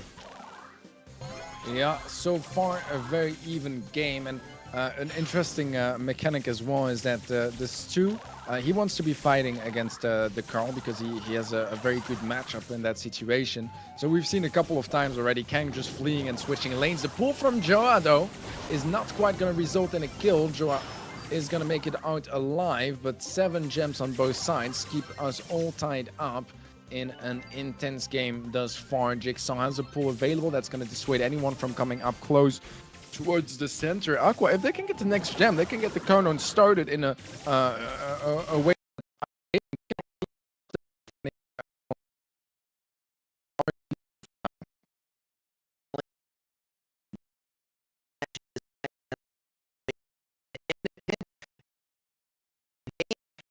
Is in fact Kang just trying to fend him off, but Misa just doesn't slow down. Slash, though, manages to stay in the game. That is going to be Aqua taking game number 1 here in Aeis Fort. Yeah, good stuff from Aqua. It was definitely a close one. And, you know, Stu does counter Carl pretty well. We saw it a couple of times in that game that just the Carl could not do anything. But I think the difference here was just that, you know, Aqua is quite a bit better. So despite a bit of a counter, they were able to make it work anyways. And I think that's why it was so close. If we get a bit more of a mirror matchup or a favorable matchup for Aqua, I don't expect things to get that close against Ion Gaming for them. Yeah, that's the thing. That is the thing, right? Aqua, they are looking very, very strong. Ion Gaming, they were looking similarly strong, but the thing is, Aqua, they, you know, even faced up against a brawler that countered them pretty hard, right? Of course, we're talking about Stu, the Stu and Carl interaction. They did manage to pull off a strong game right there. I don't know exactly if Aqua is going to be switching on to Stu this time. They might be staying on the Carl. Stu, of course, you know, in the past, when we have seen Aqua play games where Stu is not banned, we don't see them play Stu. I think our players are kind of getting used to Stu being in the game, and that's why they're playing, you know, or why they're not playing Stu. We're more used to how he plays and perhaps how good he was earlier on in, you know, after he got released, is just related to the sort of novelty of the brawler, and that is something that we could actually be looking at with our next brawler coming into the game. Of course, not yet in Brawl Masters, but probably pretty soon in a competitive sphere. Yeah, I mean, Squeak is definitely a big question mark so far. We'll see, you know, how strong he's going to be in the meta. I honestly don't know. I think he's going to be pretty good, but also I don't really know. He's not like one of those brawlers where you see it and you're there like, that's broken, that's gonna be super OP. He's more one of those brawlers where, yeah, you don't really know how good he's gonna be until you actually have him in the hands of those pros. With that being said, right now we have a bit of an early lead for Ion Gaming, at least for the early game here, as RBM does get tagged up quite a bit. Coming to support him to give him enough room to rotate out of that situation. So far, it's pretty even, but Aqua, they do have a bit more control. They are able to get the next couple of gems as well. Flash popping, movement speed, and Jigsaw with his own gadget popped as well. Yep, we do see Slash trying to get this next gem. 5 gems, actually, for Aqua.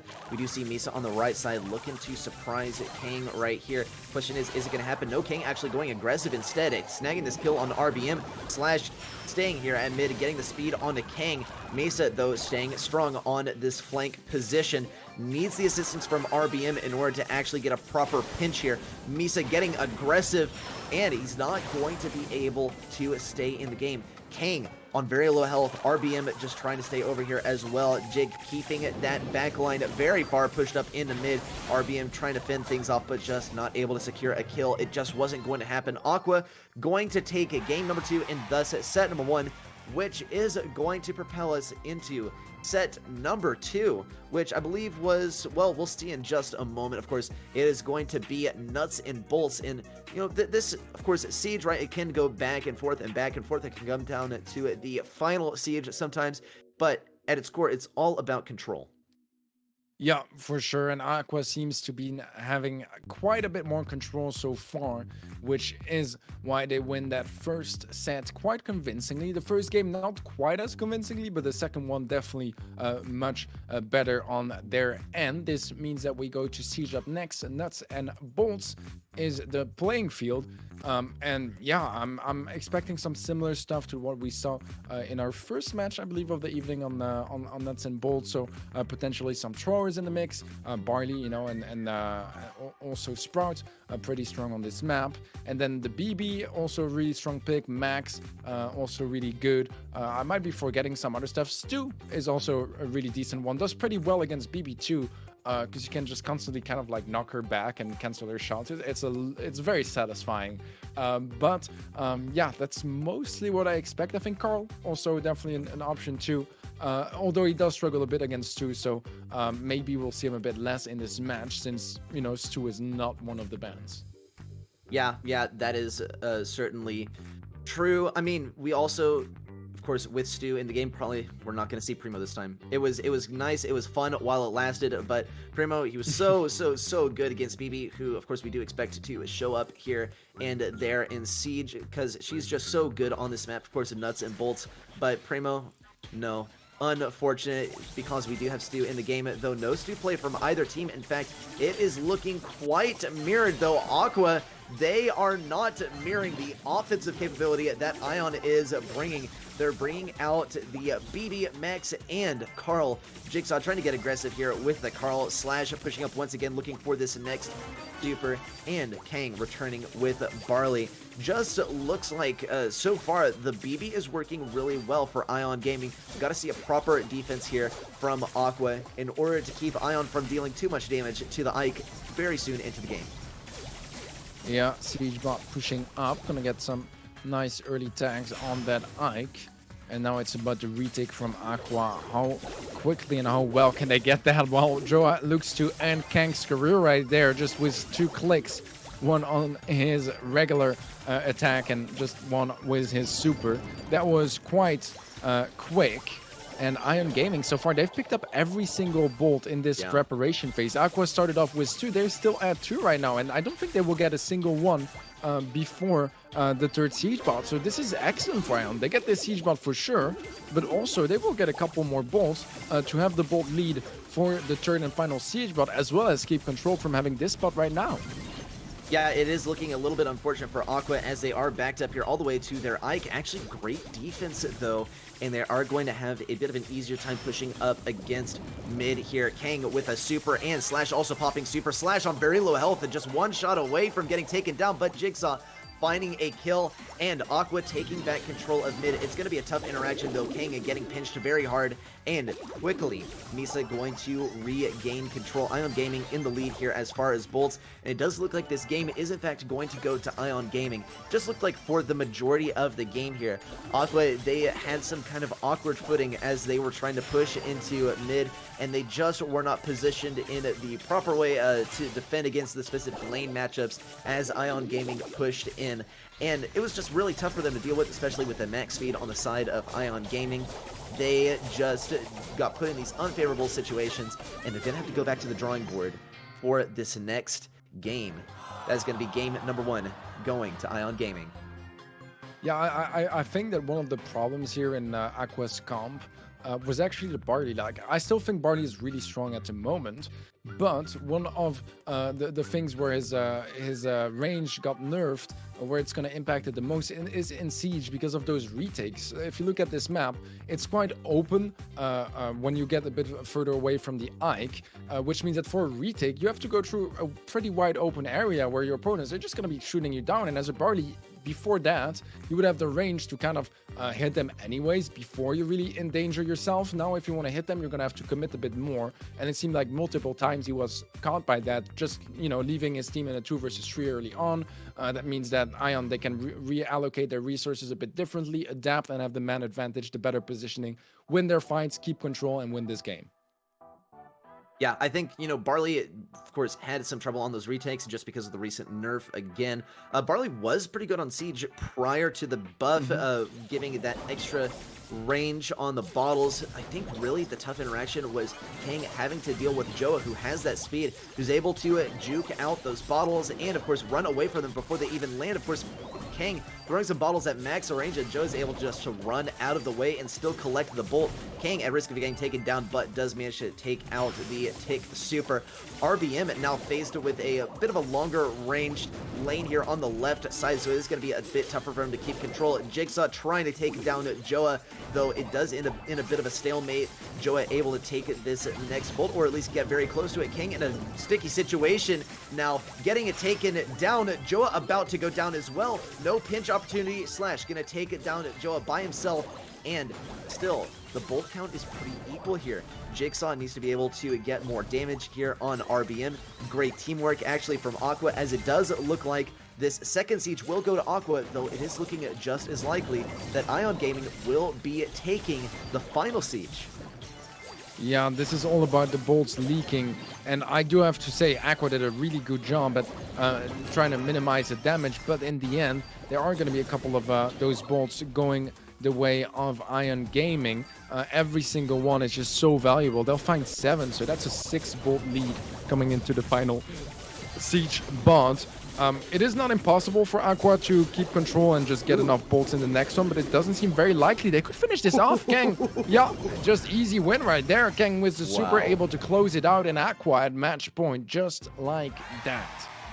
Dang, I mean, that, I think it definitely, you know, Barley did pull through this time. Same comp from Aqua, but they just made it work better this time. I think, you know, Barley getting all that damage on the Ike does really warrant his presence. It is a bit tougher to retake mid with him now that we do see a slight nerf, but just overall very well played there by Aqua. Did seem that Kang was struggling still to hit Joa there on that very speedy BB, just zooming around all over the place, but it looks like Aqua were able to get some more favorable lane matchups at that time. It did seem like you know, Kang was getting very, very close to Joa that first game, and in the second game, it did not seem like the same situation. Sure, he wasn't able to hit Joa as often because of that speed with home run BB, though it was a necessary trade-off. Though, admittedly, Kang did get very aggressive on that right side, did get taken out by Joa over there. Of course, we saw the same interaction happen again, though we did see, of course, a Slash take back that push right there, took down Joa, and the rest is history, right? That was a one push for Aqua. I think it could have been a bit of a different story, though, if we did not see that end in a one push. If Aqua had, in fact, not gotten the one push, and then Ion got the last bot there. Yeah, it could definitely have happened. I mean, 6 bolt difference is big, but it's not like undoable whatsoever. If Aqua can keep control well, they can definitely come back from that. It's definitely still in the realm of possible, and so far a bit of a fight for the first bolt. It's going to be picked up by Jigsaw. He does fall before he can bank it, and that means that it's a free bolt for RBM to pick up. 1 bolt on each side. The second one will go the way of Aqua, so they will be getting that siege bot, but already a couple of bolts leaking the way of Ion, which is setting things up nicely for the second or even the third siege bot. Yeah, it looks like King is using this sticky syrup over here on the left side just to slow things down, really trying to bait enemies toward him and get enemies to gravitate towards him. Loads of damage coming in from Aqua, already knocking down Ion Gaming's Ike significantly. Ion Gaming can have some trouble pushing up here, though. RBM is on full health. We need to see the speed, though, coming out from Misa. We see the aggressive gadget from RBM trying to take that bolt, but it's just not happening. Jig zooming over to the left side, and Aqua keeping control here on the second push. Ion Gaming looking a bit behind here on the bolt count. Now 5-4. It could almost be 5-5. No, in fact, it's going to be a level 6 siege bot coming out from Aqua. Ion Gaming, they need to prepare themselves for an amazing offense. The question is, are they going to be able to pull it off? Kang getting forced back, and this is exactly what Ion needed. Jigsaw zooming over to the left side with the gadget. The bot connecting with the safe. King laying down the super, and that is going to be Aqua advancing to the playoffs. In fact, with this single match win here in the quarterfinals, they have cemented their spot in the top 3 here in Brawl Masters here in NA. So congratulations to Aqua. Unfortunate to Ion Gaming. They did manage to take that first game there in Siege and almost pulled off this next game, but it just wasn't happening. Aqua going to be advancing to the playoffs and also advancing to the semifinals. Yeah, great stuff from Aqua as they take down Ion, and in the process Stmn, right, removing their chances from qualifying through the open qualifiers. If you guys are Stmn fans, don't worry, they still have a shot next week with the last chance qualifiers to secure their spot for the playoffs. It does seem like they're the favorites to take that one home, since the other three teams, you know, are going to be Aeis, Aqua, and Tribe, of course. So, you know, it does remove some of those heavy hitters that would be challenging Stmn into the last chance qualifiers. But yeah, at least that's the positive to take out of this one. It is unfortunate for Stmn, but it's definitely not a situation they can't get out of. Absolutely. Yeah, totally not a situation that they can't get out of. They just got to take this win back in the last chance qualifiers. We do have some other good teams that could be making their way to the last chance qualifiers. Aeis Academy, in fact, they have been looking very strong. They are playing for prizing today. They unfortunately are not going to be able to make it to the playoffs based on points earned from the qualifiers, but they are going to be getting some of that sweet prize money, as well as showing off their stuff that we can anticipate, or at least use to anticipate, as we head into the qualifiers, or at least the last chance qualifier next week. This is our bracket powered by G Fuel. Take a look at our semi-final matches coming up. Tribe Gaming versus Aeis Academy coming up. Tribe Gaming, they've been looking pretty good here in the top few teams in Brawl Masters NA. Aeis Academy, though, they've been showing a very strong performance and an unprecedented performance today. Though Aeis Gaming versus Aqua, definitely going to be one you don't want to miss. Coming up in the semifinals, only one team from each of these matches will be heading to the grand finals to compete for that amazing $1,000 prize. Yeah, it's only up from here. We have our semifinals readying up. We'll give the players a bit of a break because, you know, some of them just about finished their match right now. In the meantime, we will take a quick break also and see you guys in a couple of minutes for our semifinals.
Welcome back, everyone, to Brawl Masters. We are going to be getting into the semi-finals very shortly here. It's going to be Tribe Gaming versus Aeis Academy. We have seen some amazing plays from Aeis Academy today. In fact, they knocked out a team that we thought was going to be competing for our final spot for heading to the playoffs in just a couple weeks. They knocked out Stmn, and now the question is, are they going to be knocking out the Titan, the one and only Tribe Gaming? Teddy, I don't know, man. I think it's possible. The Tribe Gaming, they are sort of a cut above. I think they are going to be bringing the usual strong performance today. I think so too, and you know, now as well, they probably investigated if they weren't playing at the same time. They probably investigated the match from Aeis, and that's exactly what I was thinking. You know, Tribe, they want to go for the ban of bounty, just to make sure that there's none of that bow ban stuff happening here.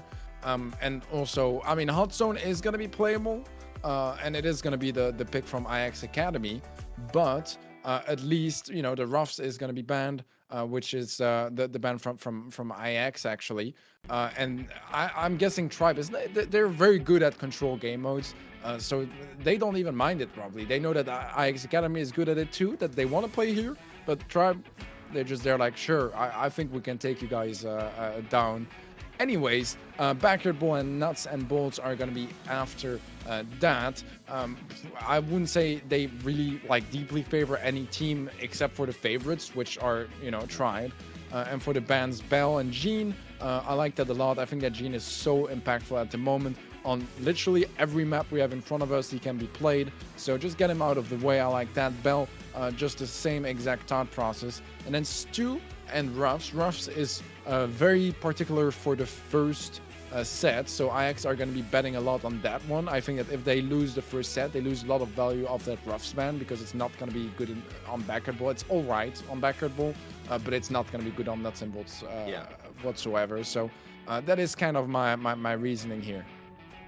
Yeah, I do think Aeis Academy, they're putting all of their chips on Hot Zone here. We did see it versus Stmn. I mean, completely unexpectedly, it took down that roster. And they did bring out a strong performance, of course, and they're picking parallel plays once again, right, because it's just available. I'm a little bit surprised that Tribe did not get rid of parallel plays here. They weren't going to have any Snake Prairie action, but they did not want to have Ice Fort either. So, of course, Hot Zone in play here. Aeis Academy looking very strong on that one. Ruffs ban coming in hot from them. I think Tribe Gaming, as far as, you know, the NA competitive sphere, you know, we had some shockwaves sent through as they did start to just sort of start to wobble a little bit following our last monthly finals, where we did see Aeis take the first place spot rather than the usual Tribe Gaming. And it has been a little bit of a mental game to break down Tribe. That has been the objective of any enemy that faces up against them. We do see our brawlers coming out from Tribe. It's going to be Corey on this Ems, Tyrant on the Max, and Zulon on the Amber. No Jean in play here. Of course, we don't get to see that Max Jean synergy. It's going to be all about that Max speeding up the Ems and Max speeding up Amber. Yeah, right. Now, a bit of an early lead for Tribe, but it doesn't really mean all that much because it's on home territory, and that's just easy percentages to catch up onto. It's all about the attack, and so far it's a bit of an even fight rather on the right lane. That's where the main battle is at. Look at the ground that is being covered by Frixie, though. All that left side ready to just burn in one go. We do have a nice burn onto Betuches that should be opening things up for Zulan to start capturing in enemy territory. We'll be banking the first couple of percentages outside of their home zone right about now. Yep, Aeis Academy really gunning it for the left lane here. Betich is able to slip through over here. Charles now going for the defense, though. Tyrant able to secure this pinch along with Zulon. Frixie has a feeling that it is over. The fire field going down to Corey, taking some substantial damage. Charles trying to push in on this right hot zone, and it might actually work.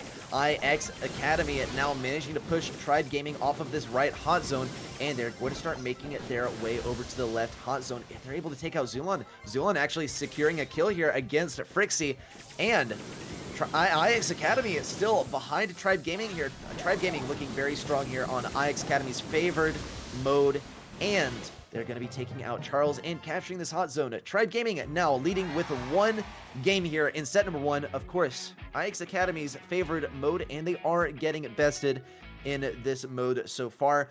Stark difference from what we saw versus Stmn. Yeah, so far so good for Tribe Gaming. Not too much of a struggle in this one, despite Aeis. You know, we've seen what they can do on this map. Tribe were just ready for it, and they played it out really well. I like how they just accepted to play the game of Aeis Academy, and they still beat them at it. Like, I think that's just so fun.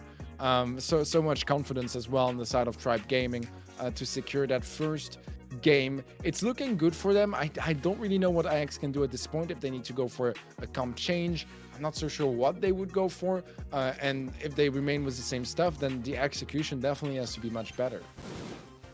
Yep, now once again, we are heading into our next game. Aeis Academy using a vastly different approach. You were talking about the comp change. Well, here it is. Charles on the Mort. Going to be going for this counter here to Corey, but the question is he going to be able to make it through Tyrant first? Zealand also going to be looking for the pinch on Charles if he even dares try and make it past Tyrant. Tyrant with the speed, keeping the front lines active. Charles, though, slipping through the cracks, now healing up a little bit, and actually maybe not even going for Corey, going for some healing first. Zealand forced to flex onto the left lane over here, and we don't actually see either team necessarily take the advantage here. Aeis Academy and Tribe Gaming very closely tied here. Tribe Gaming just a hair ahead, though Aeis Academy close behind now with that 54%. Aeis Gaming just barely taking the lead. The question is, are they going to be able to take this defense in the same fashion? Charles just trying to get this offense here, not able to secure the kill on Tyrant, but great offense so far from Aeis Academy as they start taking some percentage off of Tribe Gaming's hot zone. Yeah, good stuff from Aeis, able to start challenging Tribe a bit more. There is a good amount of damage coming through. I think Corey might have to pop the super there. He's going to do it now. That will take down Betuchis. Charles taking a lot of damage as well, but he's kind of just still chilling there, getting some more percentages. Good super as well. He picks up the kill. Zulan falls to Frixie's poison, and now Aeis Academy, they are only a couple of percentages away from taking that second game. Looks like the comp change was completely in order here. Charles, once again, with that characteristic protesto, why does he keep on doing the thumbs down? Perhaps it is just a little bit of his brand. Charles just trying to stay on this point. Frixie once again with a jump to get some more damage. Corey is the last remaining member, the last line of defense that Aeis Academy has, but it's just not going to be enough. Looks like the Mort versus Ems was just enough actually for Aeis Academy to use that to their advantage and take down Tribe, bringing us to set point tied. And this is not exactly what we expected, but Aeis Academy, they do seem to be pulling through on their own selection of map with simply a change to a better comp. Yeah, the Mort is making wonders for Aeis Academy, able to find a lot more value in offense, and that is what they needed. It's all tied up now. This is going to be the decider for this first set, and oh my, what an important game. I think that honestly, if Tribe pick this one up, then the chances from Aeis Academy are almost gone. Yeah. It's definitely still possible, but the further we get into this match, the tougher it's going to be for them. And I don't really see them pulling an insane comeback against Tribe Gaming. So that is going to be my bet. Either Tribe wins this one and then it's pretty much already over for Aeis Academy, or Aeis Academy wins this one and then there's a real challenge on both sides to see if, you know, the Aeis can close it out in 2 sets, or if we're going to set number 3 and have a full-on best of 3 match. So I think both are very much possible. I don't know. Tribe maybe might adapt a bit to that Mortis. Aeis might switch off from it or bring in something else. I do think that any comp change is always welcome for Aeis Academy, because it does bring a bit of an element of surprise, and being too predictable is going to cost them a lot facing a team like Tribe Gaming. But I don't know. What are your thoughts? Yeah, I mean, I think that is really going to be Aeis Academy's key to success here, right? Is the element of surprise. And it does seem like that has been sort of Aeis's just org-wide. They're kind of, aced up their sleeve is the element of surprise. Aeis Academy not pulling off anything super surprising, though. We do see Charles switching onto that neck OB, which he did pull out versus Stmn, and it worked pretty well here in Hot Zone. Question is it going to work out so well this time? Aeis Academy getting aggressive on this left side. Vetches and Frixie are trying to stay over here and try and win this fight. Question is, are they going to be able to push through? Frixie taking major damage. Tyrant now looking for this kill, looking for the next bit of damage. Zulon as well getting some damage. He is outranged by Charles, though, and Charles does have better wall peek ability, so he is kind of outmatched as far as the lane interaction goes. Aeis Academy a little bit behind here on the percentage, but they're going to be closing that gap very shortly. Now 50% to 50%.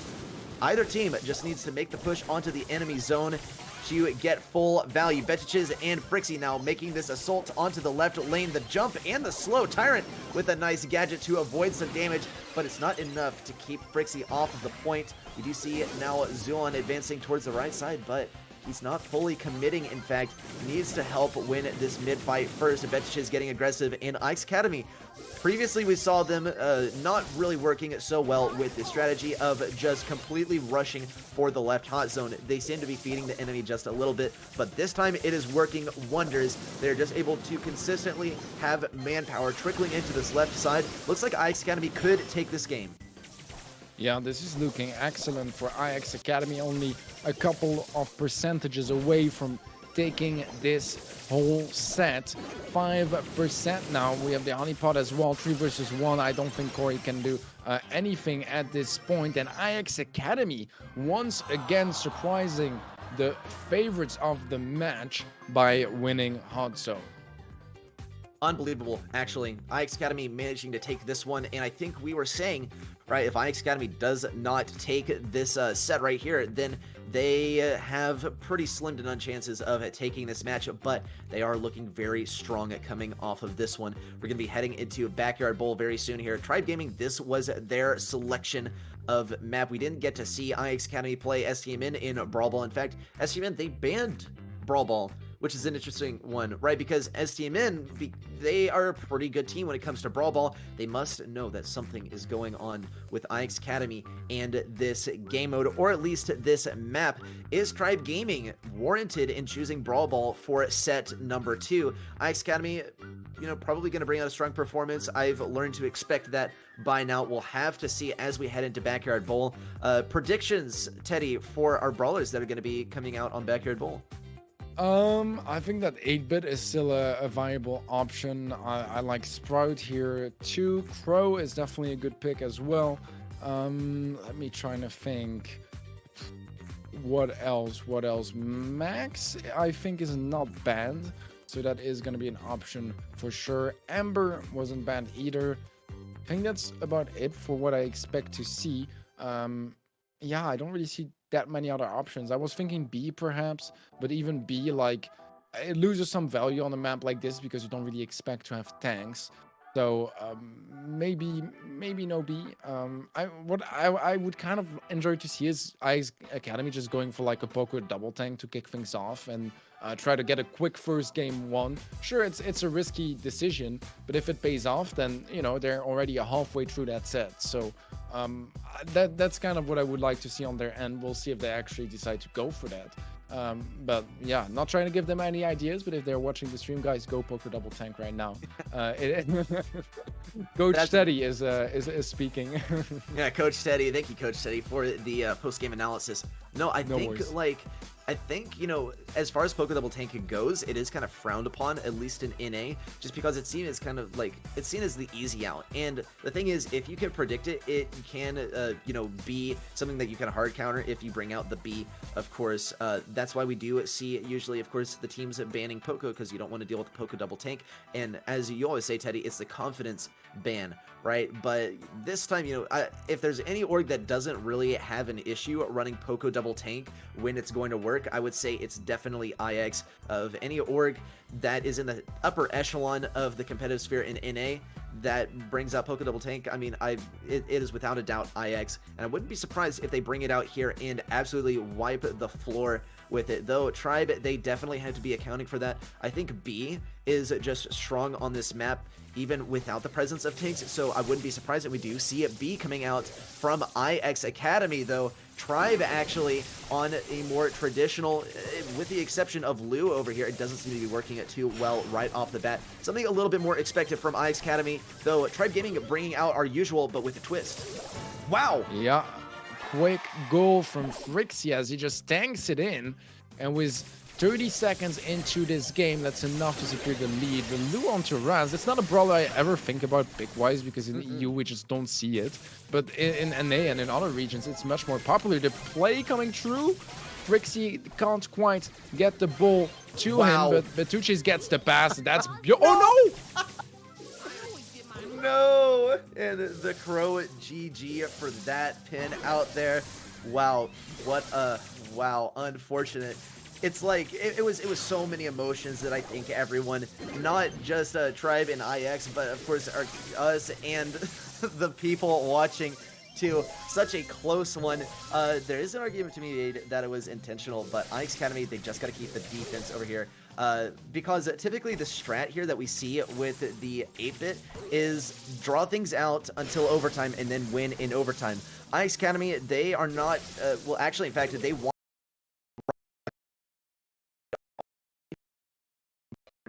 goal there, though. Tribe looking very fed here. Tyrant in a powerful position. Frixie getting pinched, and this is IX Academy's defense starting to fall apart here.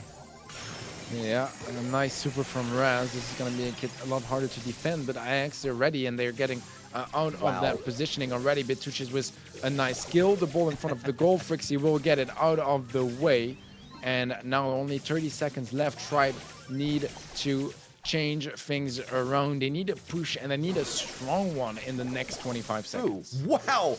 What an amazing teleport that was from Zulon. He teleported just at the right time into the right place, and Tribe Gaming is, in fact, going to be taking this goal with just a few seconds left on the board. Charles needs to find these shots here on Zulon before he gets his plugged-in star power up and running. Raz establishing control on the left side, though Frixie is getting some damage. Zulon also looking for shots, but seems like IX is in the matrix there, avoiding so much damage. Frixie, though, getting taken down, and Charles now looking for control here at mid, looking to establish himself, especially with damage on Zulon, the slowest target and the easiest pick here for Charles. Tribe Gaming definitely going to be focusing it down Charles here. No, well, actually, in fact, the slow on a Tyrant, but it's just not going to have too much value. We've got to see the slowing Toxin from Frixie combined with Charles in order to get massive value. Frixie, unfortunately, getting taken down with the pinch.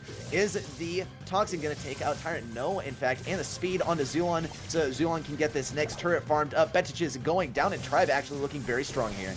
Yeah, this is a good push for Tribe Gaming. Tyrant trying to pass it up. Tyrant goes for the shot. It's going to go in. Wow, an ankle breaker right there, and a complete turnaround for Tribe Gaming. IX Academy, they were literally so close to taking this one to match point. It was just one unfortunate missed goal right there that prevented them from going to match point, and now Tribe looks like they might take this set in return. Yeah, dude, good catch from Tribe Gaming.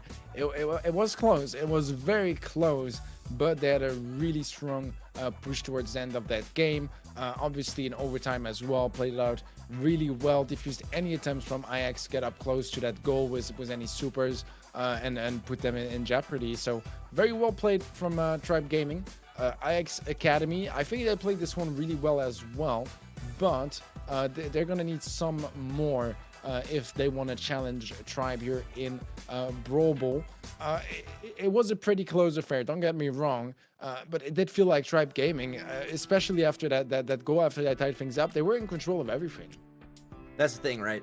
And I think especially Zulon is one of those key players on the 8-bit, right? Once Zulon was able to put that first turret up towards IX Academy's goal, it just seemed like they had complete lockdown over that respawn point for IX Academy, right? We did see Lou making some plays, just getting that super down and forcing IX Academy out from that goal, and that's exactly what Tribe Gaming wants. Of course, they don't want to be forced to push into the goal. It's kind of a suboptimal position for them. They want to be able to set up in a strong position right outside of that long line of boxes and then force the enemy to come out of it. And that's exactly what Lou's super is able to do, is prevent Aeis Academy from actually getting any sort of control all backed up against their goal there. Though Aeis Academy, they were looking very strong right off the bat. If they can get an explosive offense like they did in the beginning of game number 1, then they could very well take this one to match point. They just have to disrupt Tribe's ability to control here. Yeah, and in that previous game, we have to remember that Frixie had a bit of a choke, but otherwise that would have been like match points ahead for Aeis Academy. So this is the moment where it starts hurting a bit more, those mistakes, because they weren't able to make up for them just yet. Now, obviously, Aeis, they still got plenty of chances to make up for it, but yeah, that was definitely a missed opportunity. Tyrant has a super gonna pop it. Now we also have the turret from Zulan and Raz creating a lot of space on the right-hand lane. If there can be a pass from Zulan, that could already be a goal. A lot of damage. Frixie falls. Charles is next to fall, and Bertucci is low HP. This is gonna be the goal. Wow. And Tribe already putting us 1 goal away from heading into set number 3.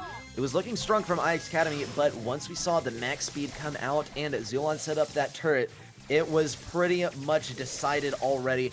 Tribe, they have it again. They have the speed on Tyrant, and they have Zulan with the plugged-in setup. The one thing that they are lacking is supreme control over mid. They need to get some more damage into Charles before they can properly push up here. Tyrant now looking for the flank on the right side. Frixie still trying to get some poison. Zulan not going to fall to that poison just yet, though. Charles getting some important shots here, and the kill onto Raz. Here comes the pass up to Frixie. Frixie gonna put this one in the goal. Actually, no, not quite. No! Once again, Frixie, unfortunate. They're right at the goal line. Of course, it didn't want to toss it into the goal because then Tyrant would have been able to snag it with the gadget. But unfortunate, Frixie accidentally put that one into the box instead of the goal. Though Aeis Academy, they gotta keep their cool here. Tribe Gaming, they're just 1 goal away and 30 seconds away from sending us into set number 3. Yeah, it's looking good for them. Charles is gonna fall. Only Frixie left alive. That's gonna be it, guys. That's gonna be it. Tribe Gaming tying things up, pushing things to set number 3. And honestly, a bit of a heartbreaking set, I think, for Aeis Academy. They had multiple chances to close it out, and yet, yeah, it didn't really happen, did it? So, nice try. That's what I can give them. I mean, the first game, honestly, they won it to my eyes. It was just a big blunder that cost them that game, and this one as well. They could have tied it up, but it just didn't quite work out, did it? Yeah, I think a couple blunders right there, right? First, it was Frixie. Unfortunately, there at the goal line, it was not able to put that in. Did kind of bounce it off the box. And then once again, Frixie right at the goal line, right, was faced with a tough situation. Do I shoot it in and risk Max getting the ball with the gadget, or do I try and pass it? That's the thing. That's the thing. That's the thing. And it is unfortunate news, and I bet he just didn't want to risk it again, and he knew that he could tank it, but when he passed it through Max, it went into the box instead of the goal. And this is one of the scenarios where things do really start taking a toll on you mentally, and this is something that Tribe can really, you know, strong arm right here, is that they know that Aeis Academy is kind of frail after those very near misses, and it is very, you know, defeating to be put in that situation. Aeis Academy, though, if they're able to reset, right, and come back to that, not only will they be able to take this one back, but they'll be able to prove that they have what it takes to be #1 even in an A. Yeah, I mean, so far I'm already really impressed by their performance. You know, winning against Stmn, taking a set off against Tribe, that's already quite an achievement. The question is, can they find more than that? Can they actually close it out in Siege? It's going to be challenging. We haven't seen them play Siege yet today, because against Stmn, it also was a decider set. But since they've been leaving it in, I'm expecting them to be like at least a little bit comfortable. We'll see. I'm expecting some more shenanigans, some more weird stuff and crazy comps on their end. Tribe, yeah, I'm excited to see what kind of comps they're ready to bring up as well. They've been really solid in Siege for the longest time now as well. Any control game mode, they're just so good. I mean, honestly, any game mode, they're very good. But yeah, particularly everything a bit more control based, and Siege is no exception for that.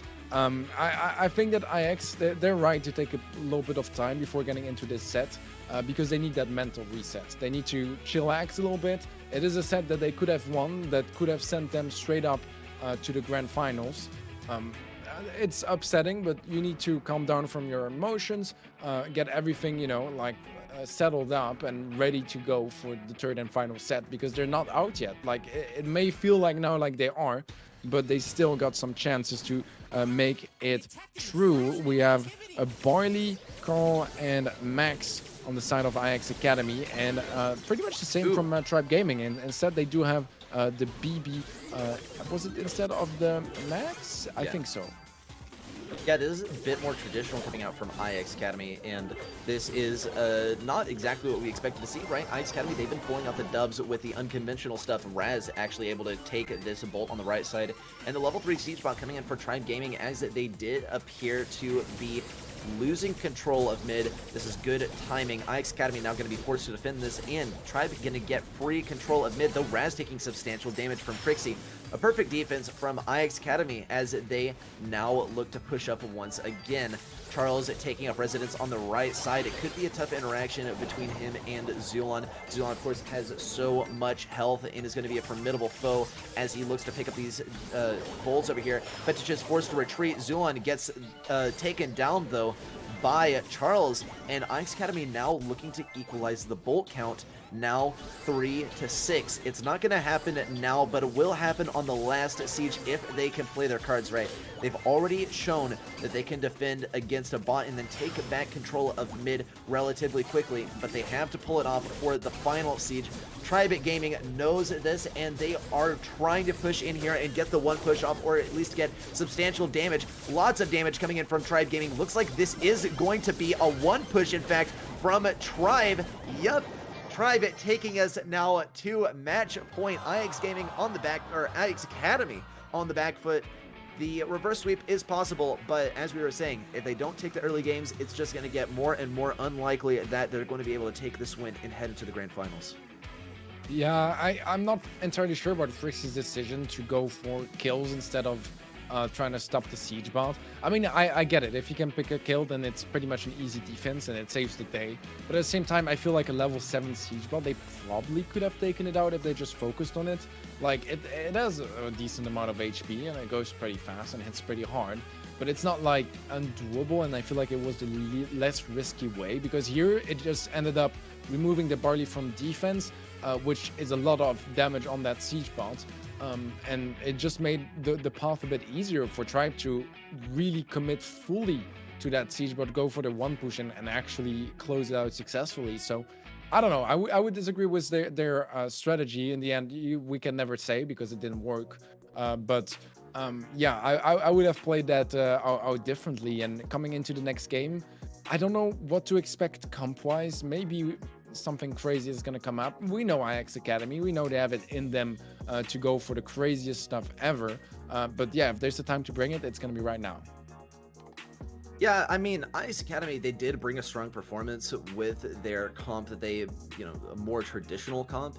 And I think perhaps it was the execution that was sort of their downfall there. We did see some, you know, going for kills rather than going for the defense on the level 7 siege bot coming in.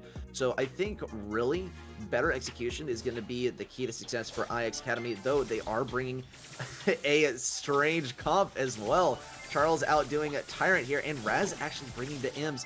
This is the perfect situation for Aeis Academy to come back when they're faced with, well, the Siege Mortis as well as the Brawler that Mortis counters. M's here.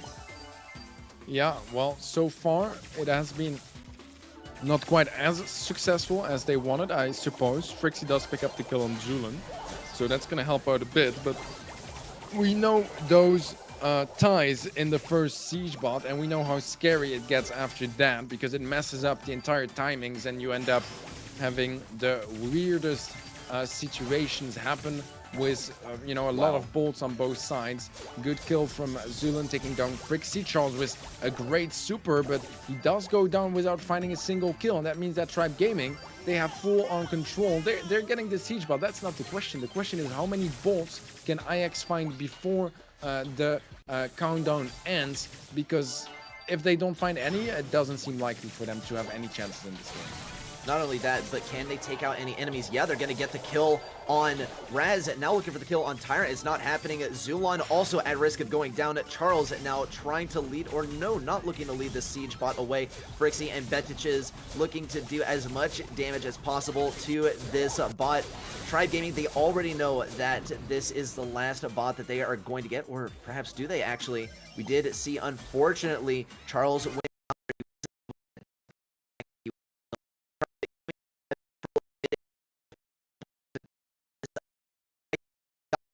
here and get a lot of bolts. Charles, it's just not paying off for him. Tyrant's just too strong with that with that super, though that spinning is not the result of a super. Tribe Gaming taking this win here against a very formidable Aeis Academy that is looking to be a lot stronger than anticipated. Of course, the BM, but the thing is, I mean, Tribe Gaming, a top 3 team versus Aeis Academy, I mean, not even in the top 4. I would say that this is, I don't even know. I have my personal opinions about BM. I don't think it's warranted here from Tribe Gaming.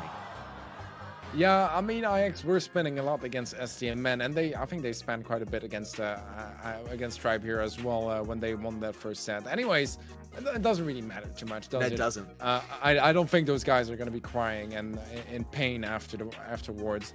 Tribe was a nice reverse sweep in this match, showing, you know, who is supposed to be winning those matches. And Aeis, I mean, commendable day for them, for sure. And when I say Aeis, I mean Aeis Academy, of course. Winning against Stmn 2-0, you know, losing 2-1 against Tribe Gaming. That's still an amazing performance from them.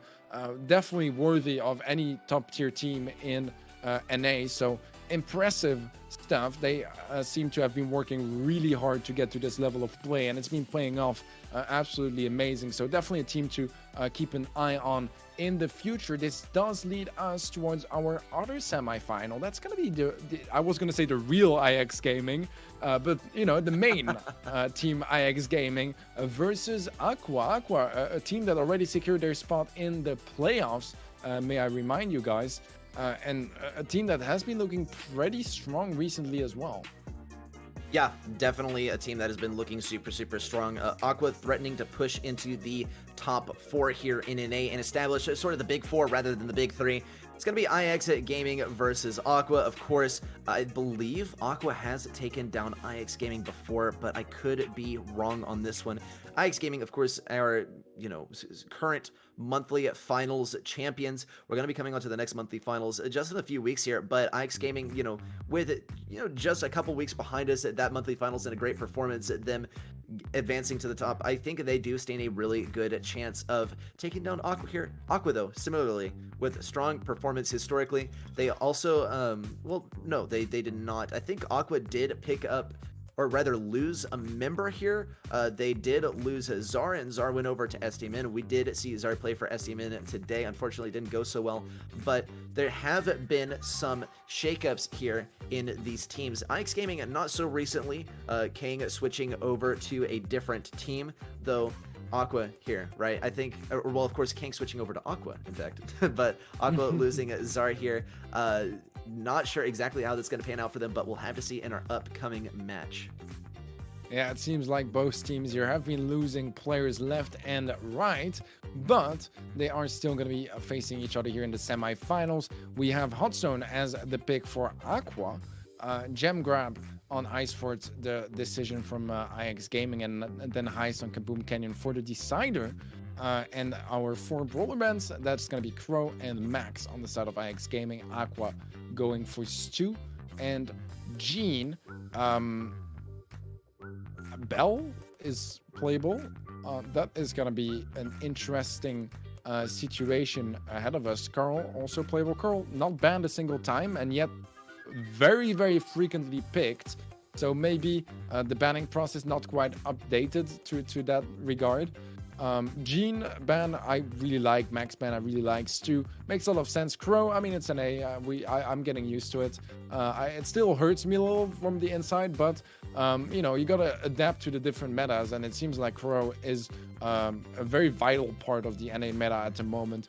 It's a strong brawler. Don't get me wrong.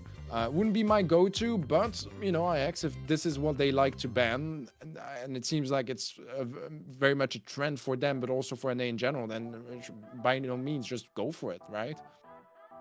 Right, yeah. I mean, Belle, I think, is going to be present on all of these maps. Parallel plays, she's going to be strong. Eyes for she, you know, she's going to be playable, right? Perhaps on lane. Maybe not so much as a mid, but Kaboom Canyon, without a doubt, is going to be a powerful lane and great at getting the shots onto the safe and at getting some of that extra damage. In fact, sometimes we've seen Kaboom Canyon just come down to like a single reflected shot from Belle, and there was no damage for the entire rest of the game. So it could come that close. I would anticipate that it just might, given the caliber of the two teams that we're faced with here, Aeis Gaming and Aqua. I want to take a look at our picks that we have. Aqua picking parallel plays, and what we've observed historically is that sometimes, you know, the team that has done the more preparation, or the team that is facing up against a team that is really strong, they will pick probably Hot Zone or Bounty to start things off. That's what we see from Aqua. So hopefully for Aqua, they're able to take home Hot Zone here. Otherwise, it is not going to be a fortunate story for them, with Aeis picking Gym Grab as the second game mode. That is a bit of confidence, and just shows that they are confident in their ability to control. Control element does carry over into parallel plays, though Hot Zone, it's a weird mode, and the maps have some very specific brawlers that are good on them. So if Aqua has done their research and they've scrimmed enough, I do think they'll have a strong performance on parallel plays. No, I think so too.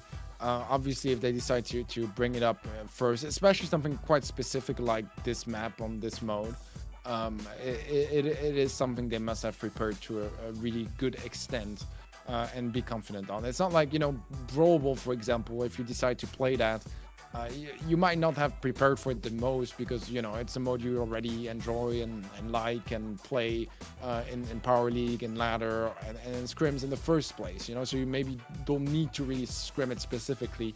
I feel like parallel plays is kind of one of those maps where you do need to have put some very strong homework beforehand to be comfortable to play it at this level of play, and to decide to just bring it up as the first game of the match.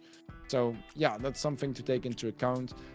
We haven't seen much Kaboom Canyon yet either, if any. I don't think we've seen any Kaboom Canyon yet, have we? Yeah, well, I want to see some of that. It seems like it's been banned out either every match, or it has just not been played as it's been pushed to set number 3. Of course, we do see it pushed to set number 3 at this time, but that does not mean it is not possible. Kaboom Canyon, of course, Colette Canyon. We do see great gameplay emerging there. I wouldn't be too surprised to see it in our final match of the day, in the grand finals. Of course, we already know that Tribe Gaming is heading over there. Tribe Gaming, they, I believe, won BrawlMSTRS last week. Yeah, so I mean, as we get ready for our match, we're just waiting on our players. In our past matches, it seemed like the players were just ready to go, just chomping at the bit, and this time our players are having a little bit more time to themselves getting ready for this match. I mean, thing is, it is a big one that's coming up, and there's a lot more at play than just playing the game, right? There's such a thing as knowing your enemy, and also just the mental preparation and the mental game that goes into this, especially I think when you're faced off against Aeis Gaming, where they do not have any aversion to spinning, and they don't have any aversion to using Poco double tanks, or, you know, some pretty I guess people would consider toxic things like that, and so it can take a toll on you mentally. You got to prepare yourself for it. Yeah, you surely do. I'm curious to see how that's gonna be going down.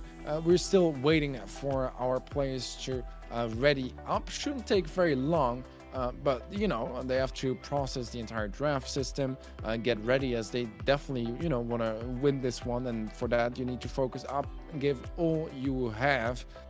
Otherwise you end up, you know, maybe having another upset story like we've had so many already in Brawl Masters, and specifically today. Yeah, I'm excited to see this match going down. I hope we get to see some Kaboom Canyon today. We might not, but you know, I think it was picked twice before as the decider, but we just, you know, we never went there, so it didn't really matter all that much. Yeah, this is interesting. I mean, okay, as far as just an update on the match coming up, some connection issues for a player from Aqua. Of course, it is Kang.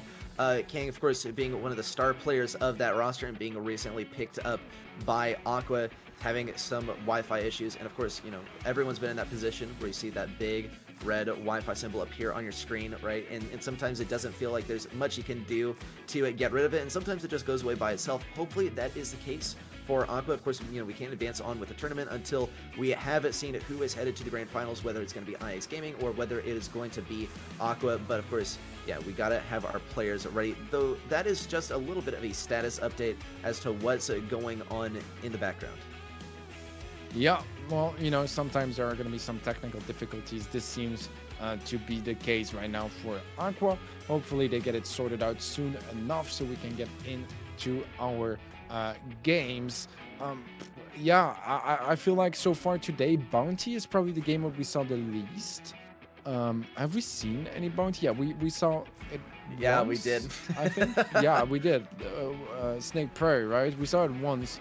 And that was, you know, the upset was Stmn versus Aeis Academy. Besides that, it was banned every single time, I believe. Yeah, that's the thing. I mean, no one really wants to play Snake Prairie if they have a choice. I think it's very evident now. Snake Prairie, of course, being taken out of the official competitive map pool, I believe. Though, yeah, I don't know. I don't know, man. Snake Prairie, it's a weird one. I don't personally like it, but some people do, evidently. If you're going for the cheese and if you're going for the really out of the blue things, then I believe, you know, maybe Snake Prairie is the way to go, at least in Brawl Masters, when you get to choose things with the draft. Yeah, it does seem like the players will take a couple of minutes to ready up for our next game. Therefore, I believe we are heading towards a very short break, so that, you know, maybe we will skip the next break and, you know, get faster to the finals and, you know, skip any of those shenanigans. All right, see you guys in a couple of minutes.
Welcome back, everyone, to Brawl Masters. We were just getting ready with our semifinals, though we have a little bit of unfortunate news regarding the match we were just about to get started on, Teddy. Yeah, Aqua, due to some technical difficulties with some Wi-Fi problems, I believe are not able to get back to play this semifinal, which means they will forfeit the match, and that, you know, Aeis, they're gonna go straight on to the finals to find Tribe Gaming for the third time in a row, for the third week in a row, guys. Yeah, quite an exciting matchup in front of us. Unfortunate for Aqua that we can't watch that match, but you know, it does leave us with a great grand final. Although Tribe Gaming, guys, they did not expect to have to play right now, because normally they would be playing in like 20-30 minutes, you know, since this match wasn't supposed to get cancelled. So while they get ready, we will be having another break, much shorter this time, but just for Tribe to get ready so we can get into the grand final. So don't go anywhere. We have the most exciting match of the evening ahead of us, so make sure you stick around. We'll be back in a couple of minutes.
Welcome back, everyone, to Brawl Masters here in NA Spring 2021. We are moving on to the grand finals. It is none other than Tribe Gaming versus Aeis Gaming, two of the titans of NA that are about to butt heads here in the grand finals for that $1,000 prize, as well as some seeding in the playoffs in just a couple weeks, Teddy. Yeah, this is a matchup we've seen quite a couple of times, guys. The third time in a row, the third week in a row, where those are our grand finals. So definitely the top contestants in the NA region for the Brawl Masters qualifiers.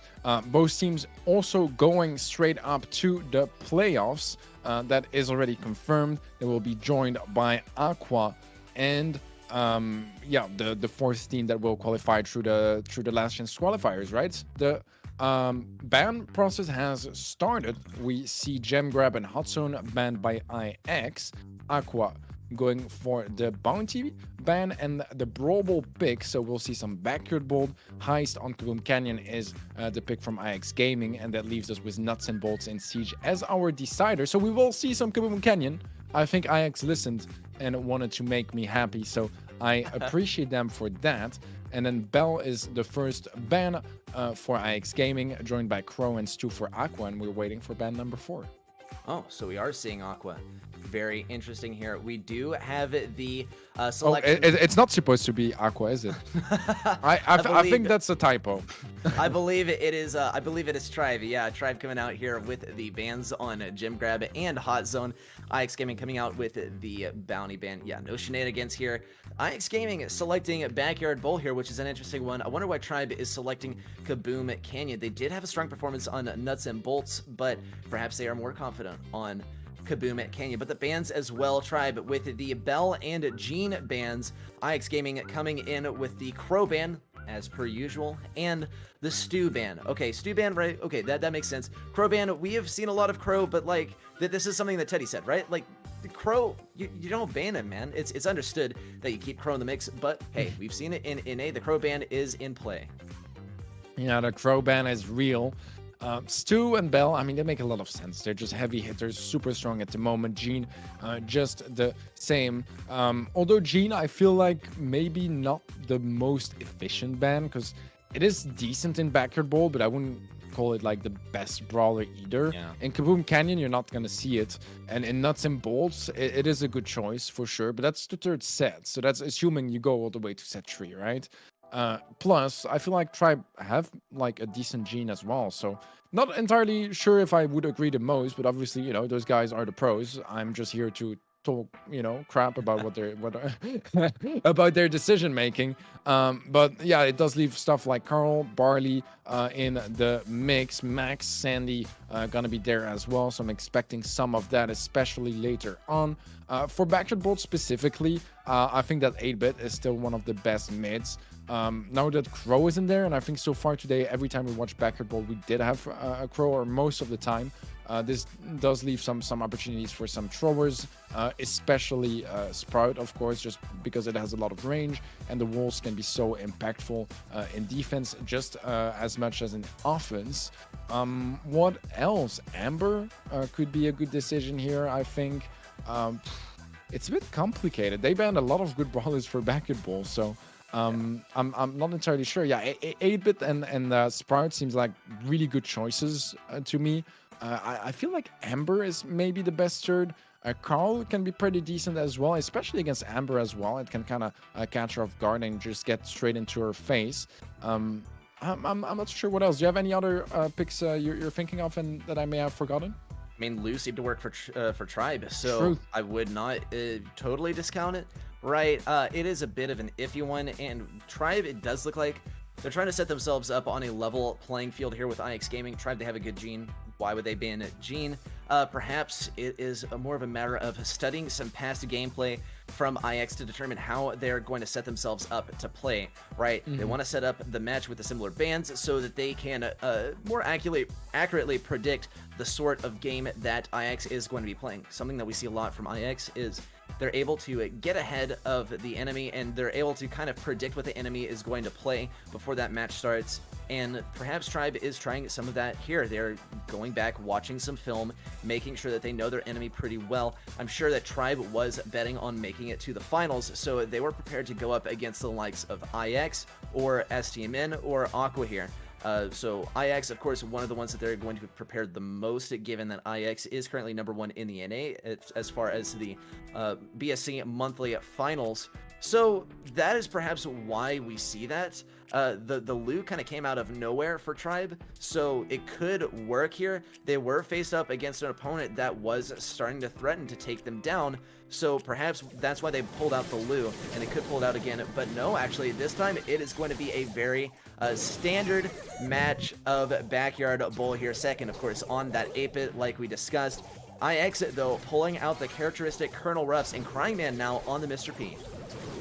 Yeah, I like the Ruffs quite a bit on this map. It's not going to be the easiest matchup against an Amber, just because the gadget is basically pointless. All it can do to Zulin is mess up his auto-aim a bit, but that's pretty much about it. Super coming through, Zulin going to find the connection on the Flames on second best, and this is a strong push. I don't think they can stop Tyron. Nope. I mean, they will stop him, but not the ball, and that's what ultimately matters. As Tribe Gaming kick things off with a quick goal early on in this game. Yep, and here we already see that upgrade coming out from Chepo on the second. Second pushing up very far, looking for the flank. Actually, we do see Cryingman and Chepo looking for a pinch. Second now finding this opportunity to ease up the backline more towards Tribe Gaming's defense. Chepo with the sandbags, wasting some shots from Zulon here, though just not probably exactly what he wanted to waste shots of a different brawler. Second, and Chepo easing up once again. Chepo able to give himself that power-up. And Tribe Gaming hiding this ball in the corner. Really, the key here is going to be to win this fight over on the left side and then pass the ball to someone on the left side. Is it going to happen, though? Cryingman looking for positioning. Raz also on low health. Second, getting in a position for this flank. He's taking a lot of damage, but it just doesn't seem to phase him. Loads more damage coming in. Cryingman ready to put this ball in the goal, but Raz is not ready to let it go in, or quite yet. Chepo able to lock this one in, and the score equalizes. It was as we head into the last 40 seconds of the match. Aeis Gaming and Tribe Gaming tied 1-1 here in set 1, game number 1. Yeah, this is actually not gonna matter all that much because Tribe, they just find a goal 10 seconds later. Fair enough. I was gonna start like analyzing what happened, but then, you know, I remember that Tribe are Tribe and that they are not a team that you can be kidding around with. And Aeis, yeah, they learned that really quickly. Like, they had to grind so hard to find a goal, and Tribe was just there like, oh, well, we'll just have to find the second goal 3 seconds after and close it out. Yeah, a bit heartbreaking for Aeis in that game, but it's just one game, and it is a game that will be going the way of Tribe Gaming. So far, so good for Tribe Gaming. I feel like they played this one off really well. Aeis, they fought pretty well as well, but they were on the back foot very early on. I do think it's commendable that they managed to get a very nice build-up to eventually tie things up. They will need some more of a performance against Tribe Gaming because, you know, it's Tribe. That's the thing, right? And I think, you know, what we really saw coming out from Tribe there was the power of just this Max-centric comp, right? You choose brawlers that work well with Max, and then, of course, Max to top it all off. And so that's why we were able to see just such an explosive push there from Tribe right there towards the end to secure that 10-second goal to finish off the game. Max and, you know, these Max comps, they get in a way stronger position once they've just respawned and they have all their abilities. They have that short invulnerability shield, and then, of course, well, not non-vulnerability shield, but they have that free positioning that they get from respawning. And that's the thing, right?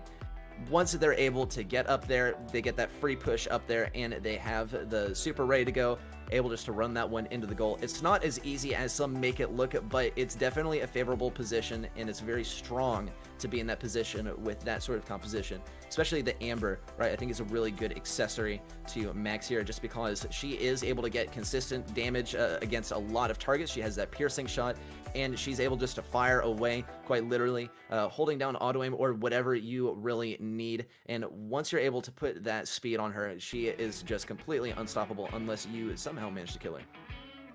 Yeah, I agree. Do you expect some like different comps maybe coming into the next game? I mean, it was fairly even. Is there anything that you think, was like a big weakness for Aeis? Like they did have the Mr. P and the roughs. That, like, especially Mr. P is not really in the meta at the moment. He's not in the meta. He can be a bit of an off-meta pick here and there, but still, it did feel a bit underwhelming, I think. Yeah, for some reason, IX of all teams seems to be the only one that's still picking Mr. P. And they can make it work, but the deal is, it's tough to make it work when he's been nerfed so hard, and he used to be just good in every mode, and now he's just kind of like, he's like okay in every mode. He's still good for the porters, but that's about it. Tyrant getting very aggressive here on the left side. IX forced to defend here. Raz over here looking for the pass, but it's not coming up just yet. So this is a different comp from Tribe at this time. They're going for the Colette and the Byron onto the tank here. They're probably expecting more of a tank comp coming out from IX Gaming, knowing that they are pretty prone to running that Poké Double tank, but IX Gaming, surely they knew this was coming. They're not running the Poké Double tank, and they are not going to be prone to this sort of strategy coming out from Tribe this time. Yeah, right now it is IX a bit more aggressive. Tribe trying to defend off. Raz gonna get some nice shots onto second Zulan to pick up the kill eventually. And Tribe now going more aggressive. Chepo gets the burn onto Tyrant. He will survive, especially with the heals from Zulan coming through. Krangman getting right into the middle. He's gonna pick up a nice double kill, but look at that. Almost a goal on the top. I almost missed that. But Raz gets shut down by second best, and IX Gaming are now on the offensive. A great time to be running Protective Pirouette, especially for Crying Man, as he was able to take out 2 targets. Now we see the power of Amber as she's able to push up here on the right side. A little bit of damage there coming out from Zulan, but it's just kind of nothing compared to the position that Chepo is in. That super isn't going to deal much to him, but we do see the Fire Fuel and Raz getting ignited here. The healing from Zulan is going to keep him in business as IX now looks for footing as they're forced to go on the defensive this time. Tribe Gaming pushing up with a couple of tanky brawlers. Raz getting loads of healing and able to tap second right there. Tyrant also in a strong position, though. Here comes Crying Man. Not going to get that flying hook, though, like he was hoping. Zulan and Tyrant shutting him down. IX Gaming backing up all the way to their goal. A suboptimal position, though. A great ignition there. Raz getting taken down by Chepo there. Chepo also looking for the next bit of damage. Ooh, Tyrant not able to get that one quite into the goal. It got so close, and that's the second extremely close goal that we've seen from IX so far in this game as we head into the last 10 seconds before overtime. Yeah, 5 seconds left. Overtime about to kick in. Super to engage from Zulan and try to get a bit of a health advantage early on. Tyrant getting melted down from afar. We have quite a couple of supers available on IX, a bit less on Tribe Gaming. The puddle is placed, but no flames on it just yet. Raz is going to be burning down now, but Zulan heals him up. This is a strong push from Tribe Gaming. Raz with the shot. Oh my god, what a close angle, but he still makes it work, and Tribe Gaming take this game and therefore also the first set. Absolutely calculated right there. We've seen so much of it today, just these shots right in the corner towards the end of the game, and that was just actually beautiful there coming out from Tribe. It was so close. Chepo was just hairs away from getting that ball right there, but that's just how it seems to be. I don't know if we've really seen clutches where that ball gets shot into the corner and then someone barely manages to grab it. It is just a tough situation to fight yourself out of, but it does take a lot of skill to pull off. Tribe Gaming definitely proving that they have what it takes here in set number 1 and beating IX Gaming at their own selected game mode. Tribe Gaming, we didn't expect them to select Heist for set number 2, and this is the first time that we are going to see Kaboom Canyon played today, and we were trying to speculate.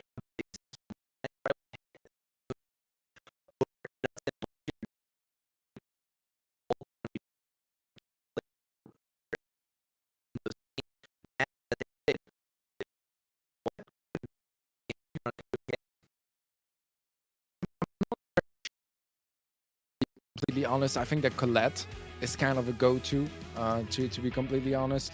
But besides that, there's a lot more question marks on this map. I think that Byron is still a very viable brawler here as well. We saw IX bringing it in earlier, Tribe, sorry, bringing it in Maybe they want to do it again. I'm not entirely sure. But it is an option, that's for sure. Besides that, it gets a bit more complicated because Crow is very popular on this map. It's banned. Bell would be really strong. It's also banned. So the options are a bit more limited after that. I feel like 8-bit used to be a really good option. Isn't quite as much anymore. So maybe the Ember is the answer. Maybe a Sprout could be also a possibility. That's probably some of the more likely picks in my opinion. Carl, I'm not so sure. I feel like it doesn't do too well here, but it could still be an idea. I'm honestly like, I'm really curious to see what that third brawler is gonna be. Yeah, I think Amber is definitely a strong possibility here. Right, we see the Colette, we see the Amber, and then a third, perhaps. We've seen Colonel Ruffs here before, but he doesn't perform super well. Usually it's just here to power up the Colette. Byron, of course, in play. We already saw Tribe pulling out the Byron and the Colette in our previous game, and it seemed to work pretty well. Tribe, we've seen in particular, are able to execute the Byron and Colette well consistently, and perhaps that is why they're picking Kaboom Canyon here, is because they are confident they're going to be able to pull that off. Aeis Gaming, less so, not necessarily a shining star here on Kaboom Canyon. They do kind of tend to shine in other modes. I would say Gem Grab is definitely a big one. That one got banned out by Tribe Gaming, so it was a prudent pick by them to ban out Gem Grab. So Aeis, they are going to have a tough fight coming up in our next set. I'm not surprised that they are taking their time, but we do see the brawlers coming out. Tribe not pulling out what we expected at all. Perhaps they are expecting the counter comp from Aeis, which Aeis is pretty much infamous for it, but no. Aeis are just using an old reliable B for that long range control, and then Colette and Byron, the classic duo here on Kaboom Canyon, to get some safe damage. Yeah, second is also on the B. This is very interesting. Not something you see particularly too much in EU. It seems like B is quite a bit more popular here, or at least on some maps and game modes where I'm not used to see it all that much. Zulan gonna super back to safety, but he's so low HP. One shot from anyone would just take him down. No one finds a connection just yet. But so far it is Aeis who's a 14% lead. Not a big difference just yet, but they are going to pick up another kill on Zulan, and now Crying Man has a bit of an opening to maybe get another super down, another extra couple of shots. We have the Peep coming through. I'm gonna go for TP perhaps? Yup, that is the TP coming through. A couple more shots, and Aeis seems like they weren't really ready for that, were they? No, does not look like they were prepared for that. The damage starting to roll in from Tribe, and this is exactly what we need to see. A 1% difference now, and Tribe now finally taking the lead, and it seems to just be Raz on this nanny that's making all the difference. Raz finally going down, but took out a nice 53% chunk of Aeis' safe. Tribe Gaming definitely pulling out some sneaky tactics here. Raz looking for this next super, but Crying Man is going to get in here with the 5,600 damage that we love to see from Colette.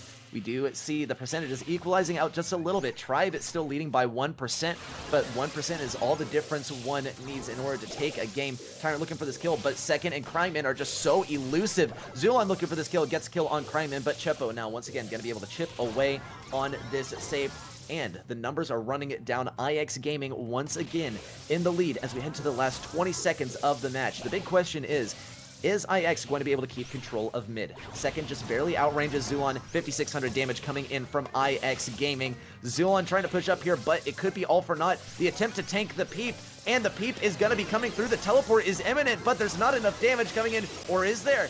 Some damage coming in, but it's just not enough. B hitting the safe second, doing some damage at the last minute. That is going to be Aeis taking game number 1 here in set number 2. Yeah, a strong performance from Aeis Gaming as we just close out that first game of Heist.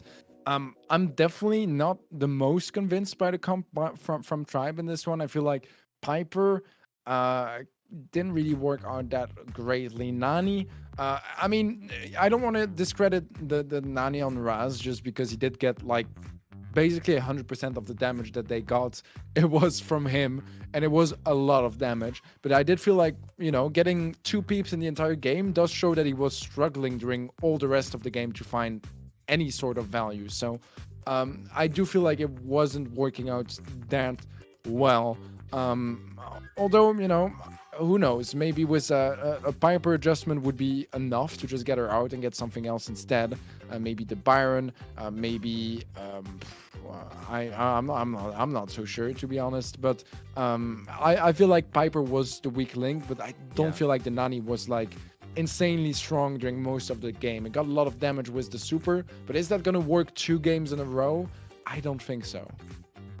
Yeah, I mean, the thing is, Piper, right, didn't get any wall break. In fact, it looked a little bit too hazardous to go for wall break for the defense, right? And so that's why we didn't see Piper performing as well. She was always trying to hit around that main obstacle in the center and didn't want to break it. And then we always saw Aeis just hiding behind that thing and cementing control in that way.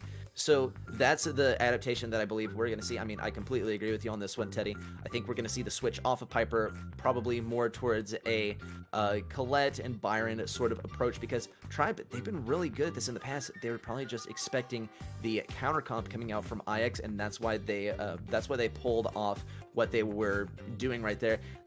I mean, Crow not in the mix here, right? So you don't need to worry about the anti-heal. So of course Byron is going to be strong here in combination with Colette. Not exactly sure what would be used for the counter coming out from Aeis that round. Perhaps Tribe were going for a mirror match there with the Piper, but of course that is not what happened at all.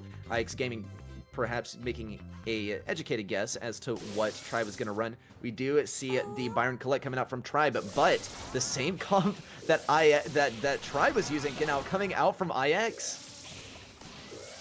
That is an interesting decision from Aeis Gaming. You know what I suspect could be going on here? I think that maybe this is the comp that Aeis usually plays, and Tribe wanted to, like, match it in the first place, but now Aeis go back to what they usually play. Does that make any sense?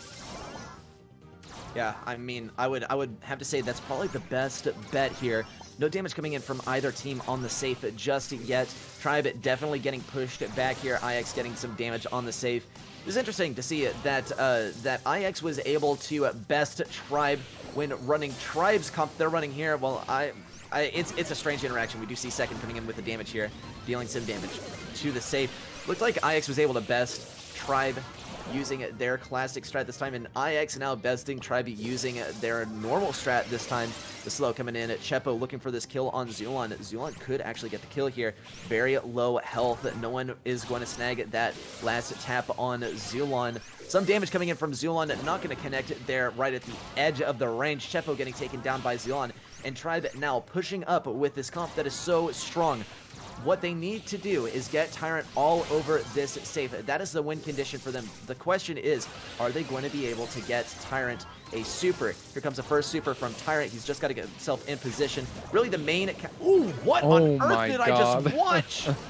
Unbelievable plays.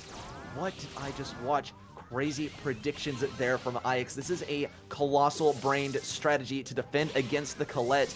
Yeah, Tyrant, I would be upset if I were him too. Even despite those amazing plays, Tribe is still coming back in this one. Yeah, that was quite epic. Zulin quite low HP though, and things are slowing down a little bit. The peep is gonna get through, and that's gonna be some nice damage for Aeis. They are all tied up right now, actually. Tyrant looking to break this tie up. We'll get a couple of shots down that will do just that. Now Aeis needs some damage in the next couple of seconds. Can they get enough? It's a close affair, but it is going to be Tribe to win this one and get to match point.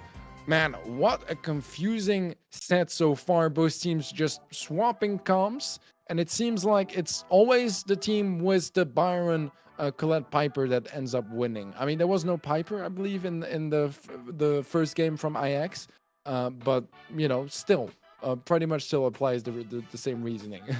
So confusing. It's so confusing. It's the old switcheroo, right? One team plays the other's comp. It's like a Freaky Friday scenario. You're in each other's shoes here. It does seem, though, that Byron Colette reigns supreme in this situation. Question is, right, as we head into our match point, Aeis Gaming at the disadvantage here. They're usually going for the prediction. Tribe definitely surprised them, even though Tribe did take the loss in the first game. I'm sure they really, like, supremely subverted Aex's expectations here, and that is Aex's main weapon, is that they know their enemy pretty well. And now I believe they're starting to think, or at least start to question, maybe we don't know the enemy as well as we thought. So this next game is a pretty unpredictable one. Both strats seem to work pretty well. Of course, Byron Colette coming in the end. Are we going to see the same thing coming from both teams? We were trying to think, okay, maybe the Nanny and the Piper is the counter comp to Byron Colette, and it makes a lot of sense because Colette's main counter is really anything that has longer range than her. So seeing that not work, I believe is going to make both teams just kind of hang up their hats and say, fine, we're going to play Byron Colette, and this is going to be a mirror match for the match point. Yeah, either that or we get another switcheroo. Yeah, that is the case. Yeah, the old switcheroo, it always fools us. It fools the casters, right? It fools the enemy teams sometimes. Aeis, I think they did get a little bit bamboozled in that regard. But Tribe, I mean, they are just one game away from taking this one. They were actually kind of close to going down to Aeis Academy earlier, so now them taking it down the granddaddy of Aeis Academy, Aeis Gaming, is going to be a nice feat for them, though it is going to be a little bit more footage for Aeis Gaming to go back and watch in the future. And of course, since we know that Aeis goes back and they watch their film, it's going to be more ammunition for our upcoming playoffs in just a couple weeks here. Yeah, that's for sure. This is a good way to set up the tone a little bit for the playoffs. You know, try some things out a bit and have an idea of what to expect for our playoffs. Now, we are ready here for our match point in favor of Tribe Gaming. Aeis at set point as well, the chance to tie things up. And the first couple of tags going the way of Zulan, getting Crying Man quite low HP. Crying Man actually falls to that encounter, leaving only Chepo in the middle to try to hold on to some sort of control. Yep, Chepo now pushing up here on the right side, looking to get some healing on a Crying Man. Of course, Poco got a nerf recently, but he's still in the meta in a large regard. He has that free healing with the gadget, and he, of course, has massive healing and can get damage on large groups and keep control of mid. Looks like that's what Aeis is going for here, though. That's not going to stop Tyrant from getting that first bit of damage. It's not going to stop Raz, in fact, from getting loads of healing on Tyrant. He just can't seem to be stopped. Tyrant now going to receive a little bit more healing. Oh, he seems to be just out of range. Chepo going to snag this last shot. Zulan getting a little bit more defensive here and backing up to sort of try and defend from Aeis, as Aeis, their Poco pick here, has given them supreme control of mid. Even though they have taken one Colette super to their safe, they still have mid control. Raz looking to put an end to that. The pinch between Raz and Zulan could put an end to second as well. That super did a massive number on Aeis, and an excellent series of pinches there between Raz and Zulan. Once again, Zulan popping off here on the Piper, as Aeis now advances up towards mid, but Crying Man is not slowing down. Here comes the next super, and Tribe Gaming are trailing by just 10% here. Yeah, look at that. Tyrant and Raz deciding not really to defend too much. This does mean that there is quite a bit of damage going down on Tribe safe. Raz is going back to defense now. Chepo goes down, but look at that. I think the damage is already done. Aeis win this one, secure this set, and push things to set number 3. Set number 3, at last, we're moving on to Nuts and Bolts, the one that we were questioning. Why are teams not choosing this one as one of their first maps, especially Tribe, right? And maybe they are regretting things a little bit, as they did pick Heist, and unfortunately they did go down in Heist. It came so close. I think the Poco was the difference maker there, just because we did see just such amazing mid control there from Aeis. They did let some things slip through the cracks, but the thing is, they never lost control of mid. They just let a few brawlers through, and those brawlers were not even focused on disrupting the mid control. They were just going for damage on the safe, which, of course, you know, on Heist, right, that's the core goal, is to get damage on the safe. But the thing is, the best way to achieve that consistent damage on the safe is to have control of the map. Regardless, with that, we're heading into Nuts and Bolts very soon. That control-based strategy is going to be the key to success here, Teddy. Yeah, exactly. Expecting some Barley, maybe some BB, some Max. What else here? Carl is also a really good option. Gene was banned, so we're not going to see any of that. What else am I forgetting? Maybe some Sprout. Sprout is so good in defense. But so is Barley, so both very much viable options. I don't know. Am I missing anything obvious? I feel like El Primo. That is a fair point. I completely forgot about that one. While it has like the highest pick rate on nuts and bolts today, stats not at all screwed due to one match. But yeah, no, you're right. It could be happening. Why not? I think that's about it. Maybe we see something different as well. I'm not entirely sure. I'm really trying to think as good as I can. It is 4:21 a.m. right now for me, so my brain is pretty much as fried as it gets. But that seems to be about right for me. I mean, I would be surprised if I see anything else that's like completely out of the norm. But who knows? Maybe we'll see some Lou again that I completely forgot about earlier. I doubt it. I doubt it. Yeah. See, this is the difference. This is no G Fuel. This is G Fuel right here, powered by G Fuel. You love to see it, dude. I got the tower, the pyramid in the background, right? Our brackets powered by G Fuel. We got BrawlMSTRS powered by G Fuel. Ready Set's powered by G Fuel, and we got to keep the things going. But of course, you know, Teddy, getting kind of late for him, though. I mean, I don't know. I can't blame you, right? The Primo pick there did get close to putting me at my wits and made me go back and rethink and question everything that I knew about nuts and bolts. And I was like, you know, okay, maybe we move on to a game that's a little bit easier to understand. It's like Brawl Stars, it's so deceptively simple on the surface, but when you get into the nitty gritty, right, you'd have Primo coming out for the BB counter or perhaps the Frank counter. We have seen, it was Aeis Academy that brought out the Frank, so just drawing parallels, I guess, within the org, wouldn't be too surprised if you see the Frank coming out from Aeis Gaming, though I don't think it's really one of the strongest picks. Carl, of course, is going to be a strong one. BB, naturally. Mort is a possibility coming out from second, because he is very confident on Mort, and we did see Aeis show up Stmn a few weeks ago on the Siege Mort and take it home. What do we see? We do see a classic comp coming out from Tribe, the BB, Barley, and the Carl. Though Aeis, they have Chepo once again on this Poco. Second and Cryman both on tanks, and it looks like this is the one where we actually saw our players able to get some damage on this on the Ike without having to pick up bolts. So this could be what Aeis is depending on a little bit here. Aeis able to secure this first bot by just a hair, and that's going to be free mid control going Aeis. Yeah, this is the first siege bot for Aeis. A couple of bolts leaked to Tribe's side of things. Cryman going for the kamikaze run on that Ike. Will get a couple more percentages down. Not a whole lot of value for his life, but he does respawn just in time to help this wave control. Though honestly, I feel like it did leave a bit of a weakness in the defense from Aeis to hold on control. He's going to fall again, and this is the moments where you start to question, was that exactly the right move to go for? I don't know. They do still probably manage to get this siege bot, or it's going to be a draw. No, they get the siege bot. Wow. Indeed. But Tribe will have a couple of bolts for the next one ready in the bank, so things could get a bit dangerous for Aeis if they don't find a lot of value off this push. Yeah, also just turning our attention towards the Barley pick here. We did see the Barley pick work pretty well towards a tank comp with the sticky syrup mixer. Loads of damage coming in, and Aeis Gaming now making the retreat back to mid. That is enough damage left on the Ike for perhaps Aeis Gaming to sneak in here and get some last-minute damage. Of course, Aeis, they do want to hold on to mid control as best as they can. Second, picking up some bolts here, and that's the deal, right? Is you have to play for the objective. They don't necessarily have control over the area, but they do have these bolts. Just a few seconds left, and Aeis are not going to be able to get enough bolts to stop this from happening. But Tribe, they're all the way backed up into their Ike radius. Aeis Gaming, they are going to be able to start defending relatively quickly.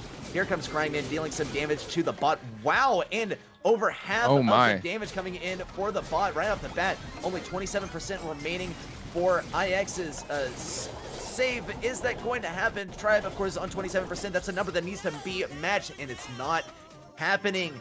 Aeis bringing us to match point here. Great stuff from Aeis Gaming. What a defense that was, especially with the Poco. It's not like, you know, they had like super high DPS brawlers either. Somehow they made it work with a Poco, which I think is just absolutely mind-blowing. I'll have to rewatch that to really understand how that went down. But that was a whole lot of damage in a very short span of time. With that being said, we're heading towards match point in favor of Aeis Gaming. We already had a match point for Tribe earlier. Now it's turning around, it seems. Completely turning around, right? Aeis, they look so strong here. Tribe, they were looking very strong earlier. I mean, tell me, look up reverse sweep in the dictionary, right? And this is exactly what you will find. A Tribe taking that 2-0 in the first set. And then Aeis coming back from that match point in set number 2, now taking us to match point in set number 3. It's looking very threatening for Tribe, as they looked very formidable before. I think really the game changer right there was the loadout of the brawlers and the brawler picks there. Aeis, right, they brought out the Poco double tanks, and they are known to do that, and they're known to do it well. Tribe, they brought out Barley, and Barley could have performed a little bit better, I think, with the sticky syrup. That's the thing. We saw it earlier in earlier games where Barley was able just to trounce these tanks just because of his ability to slow them down and keep them stationary. It's really the biggest enemy of Barley here is the mobility that Aeis has here with these fast brawlers like Daryl, and even faster on BB, right? Not BB, but regardless, Carl, right, with that mobility there with the flying hook. Yeah, and you don't want to be faced up against that when you're playing Barley, and you need your opponents to stay in the same place to get hit double by your bottles. Yeah, I completely agree. I feel like Sticky Syrup is also just really great in defense as well, because it does slow things down. But unlike some other utility you have in the game, it's something you just can't counter directly. Like, you can't destroy it. It's just gonna be slowing the bot down for a couple of seconds. Really slows the push as well to your teammates if they want to go for a pick, try to eliminate an enemy brawler. They can do it. But look at that. We have the Mortis coming in. M's on both sides as well. Now a Barley on Chapo, and Tribe Gaming going for Carl, M's, and Max. Interesting comps, but it seems like, you know, Mortis early game is going to be working out just fine for Aeis as they get the first siege bot, and honestly, they don't leak a whole lot of bolts either. Yep, this is the bait and switch by Aeis as they switched to a tank comp that was tough for Tribe to deal with, and Tribe said, okay, well, we'll pull out the M's to deal with the tanks. But the thing is, there are no tanks. It's just Mortis who's going to be able to walk all over M's. The question is, when are we going to see Second go for M's? Wow, and the double bats hit by Second, and the healing from Chepo to keep Second in business. Just goes to show you don't need a support to support a Mortis here. Wow, actually amazing play there by Zulon to tank 2 shots there with the phase shifter gadget and keep control here. Aeis Gaming is still leading by bolts, and Zulon getting a little bit of revenge, or feeling the revenge from his Second, as Second's able to push up and secure some more bolts here. Aeis Gaming now with this level 6 siege bot coming in. Tribe forced to push up really far here. Second, though, getting the easy kill onto Raz. Of course, the hard counter there with Mort versus Enz, and 52% remaining on the save. Is Aeis going to be able to get this one push? Wow. I think they are ready. That's gonna be it, guys. Aeis Gaming taking down Tribe Gaming in the grand finals. 2-1 in sets. Close affair, but honestly, Siege was pretty one-sided, and Aeis played it out extremely well.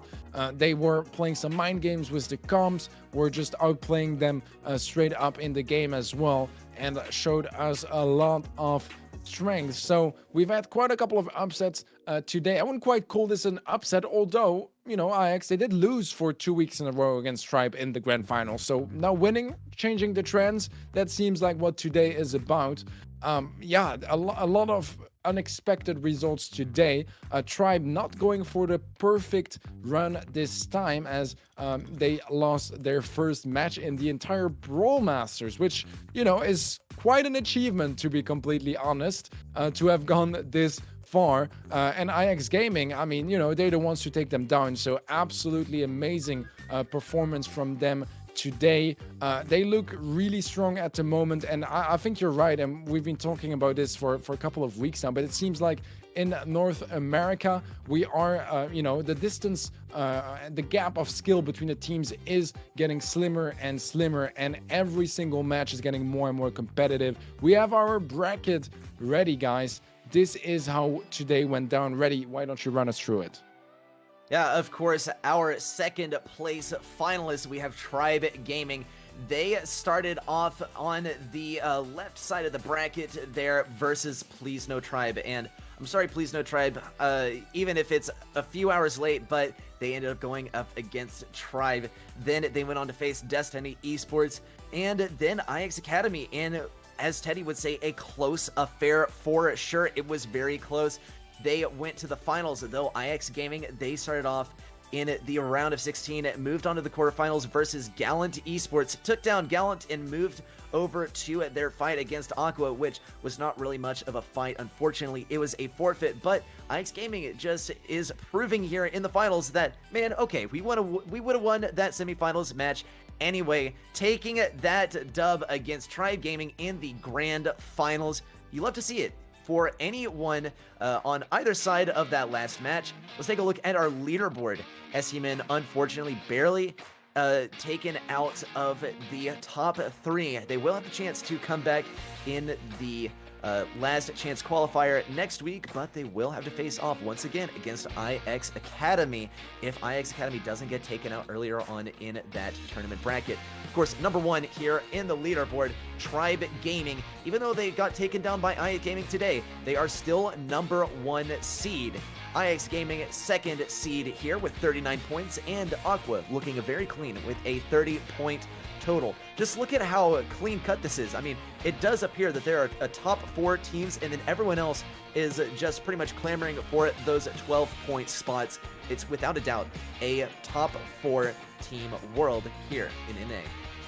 Yeah, it definitely seems like it. A couple of teams, you know, like Aeis Academy, kind of getting a look at how it is up there.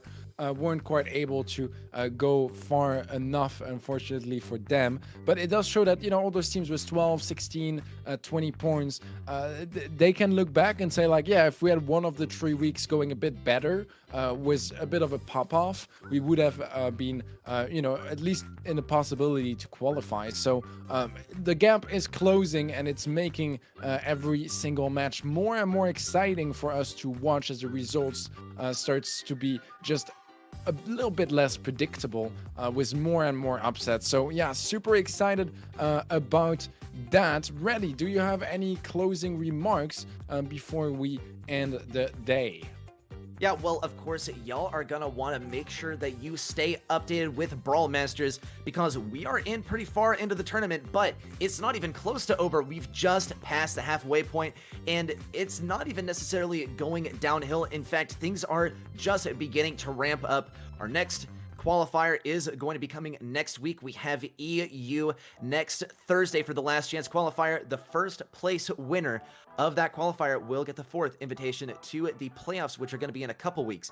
Similarly, NA is going to be next Friday. It's the same time, same place, of course. Make sure you follow Brawl Masters socials as well. You're going to want to visit the Brawl Masters Discord for more information if you want to participate yourself in future upcoming Brawl Masters. It's discord.gg/brawlmasters. Also, on Twitter, we are at Brawl Masters. Make sure you follow to keep updated. If you're ever not able to make a Brawl Masters stream, you will at least be able to keep updated with brackets on Twitter. Make sure you follow and stay updated. Teddy, it has been an absolute pleasure to cast with you today. And guys, make sure to give a big thank you to our sponsor, G Fuel, who has been powering our entire Brawl Masters tournament, whether it's in EU, whether it's in A, every single day. Our bracket is powered by G Fuel, and of course, our casters are powered by G Fuel to get us through those crazy hours of the night, because we are kind of all over the world, aren't we, Teddy? We truly are. With that being said, guys, the last chance qualifiers registrations are open right now as well. So make sure you guys hop into the BrawlMSTRS Discord and register before it's too late, before you forget, because yeah, you still have a chance at qualifying. And guess what? The top hitters, the best teams of the region, they're not going to be playing that one because they're already qualified. So you have even more of a chance to make it to the playoffs for that sweet prize pool, $4,000 per region in those playoffs. So make sure you guys register for that. With that being said, guys, this is gonna be the end of the stream for us. I hope you guys had a terrific show. Thank you so much for tuning in and sticking around for the last 3 weeks of the qualifiers, and we will see you guys next week, same time, same place, for the last chance qualifiers.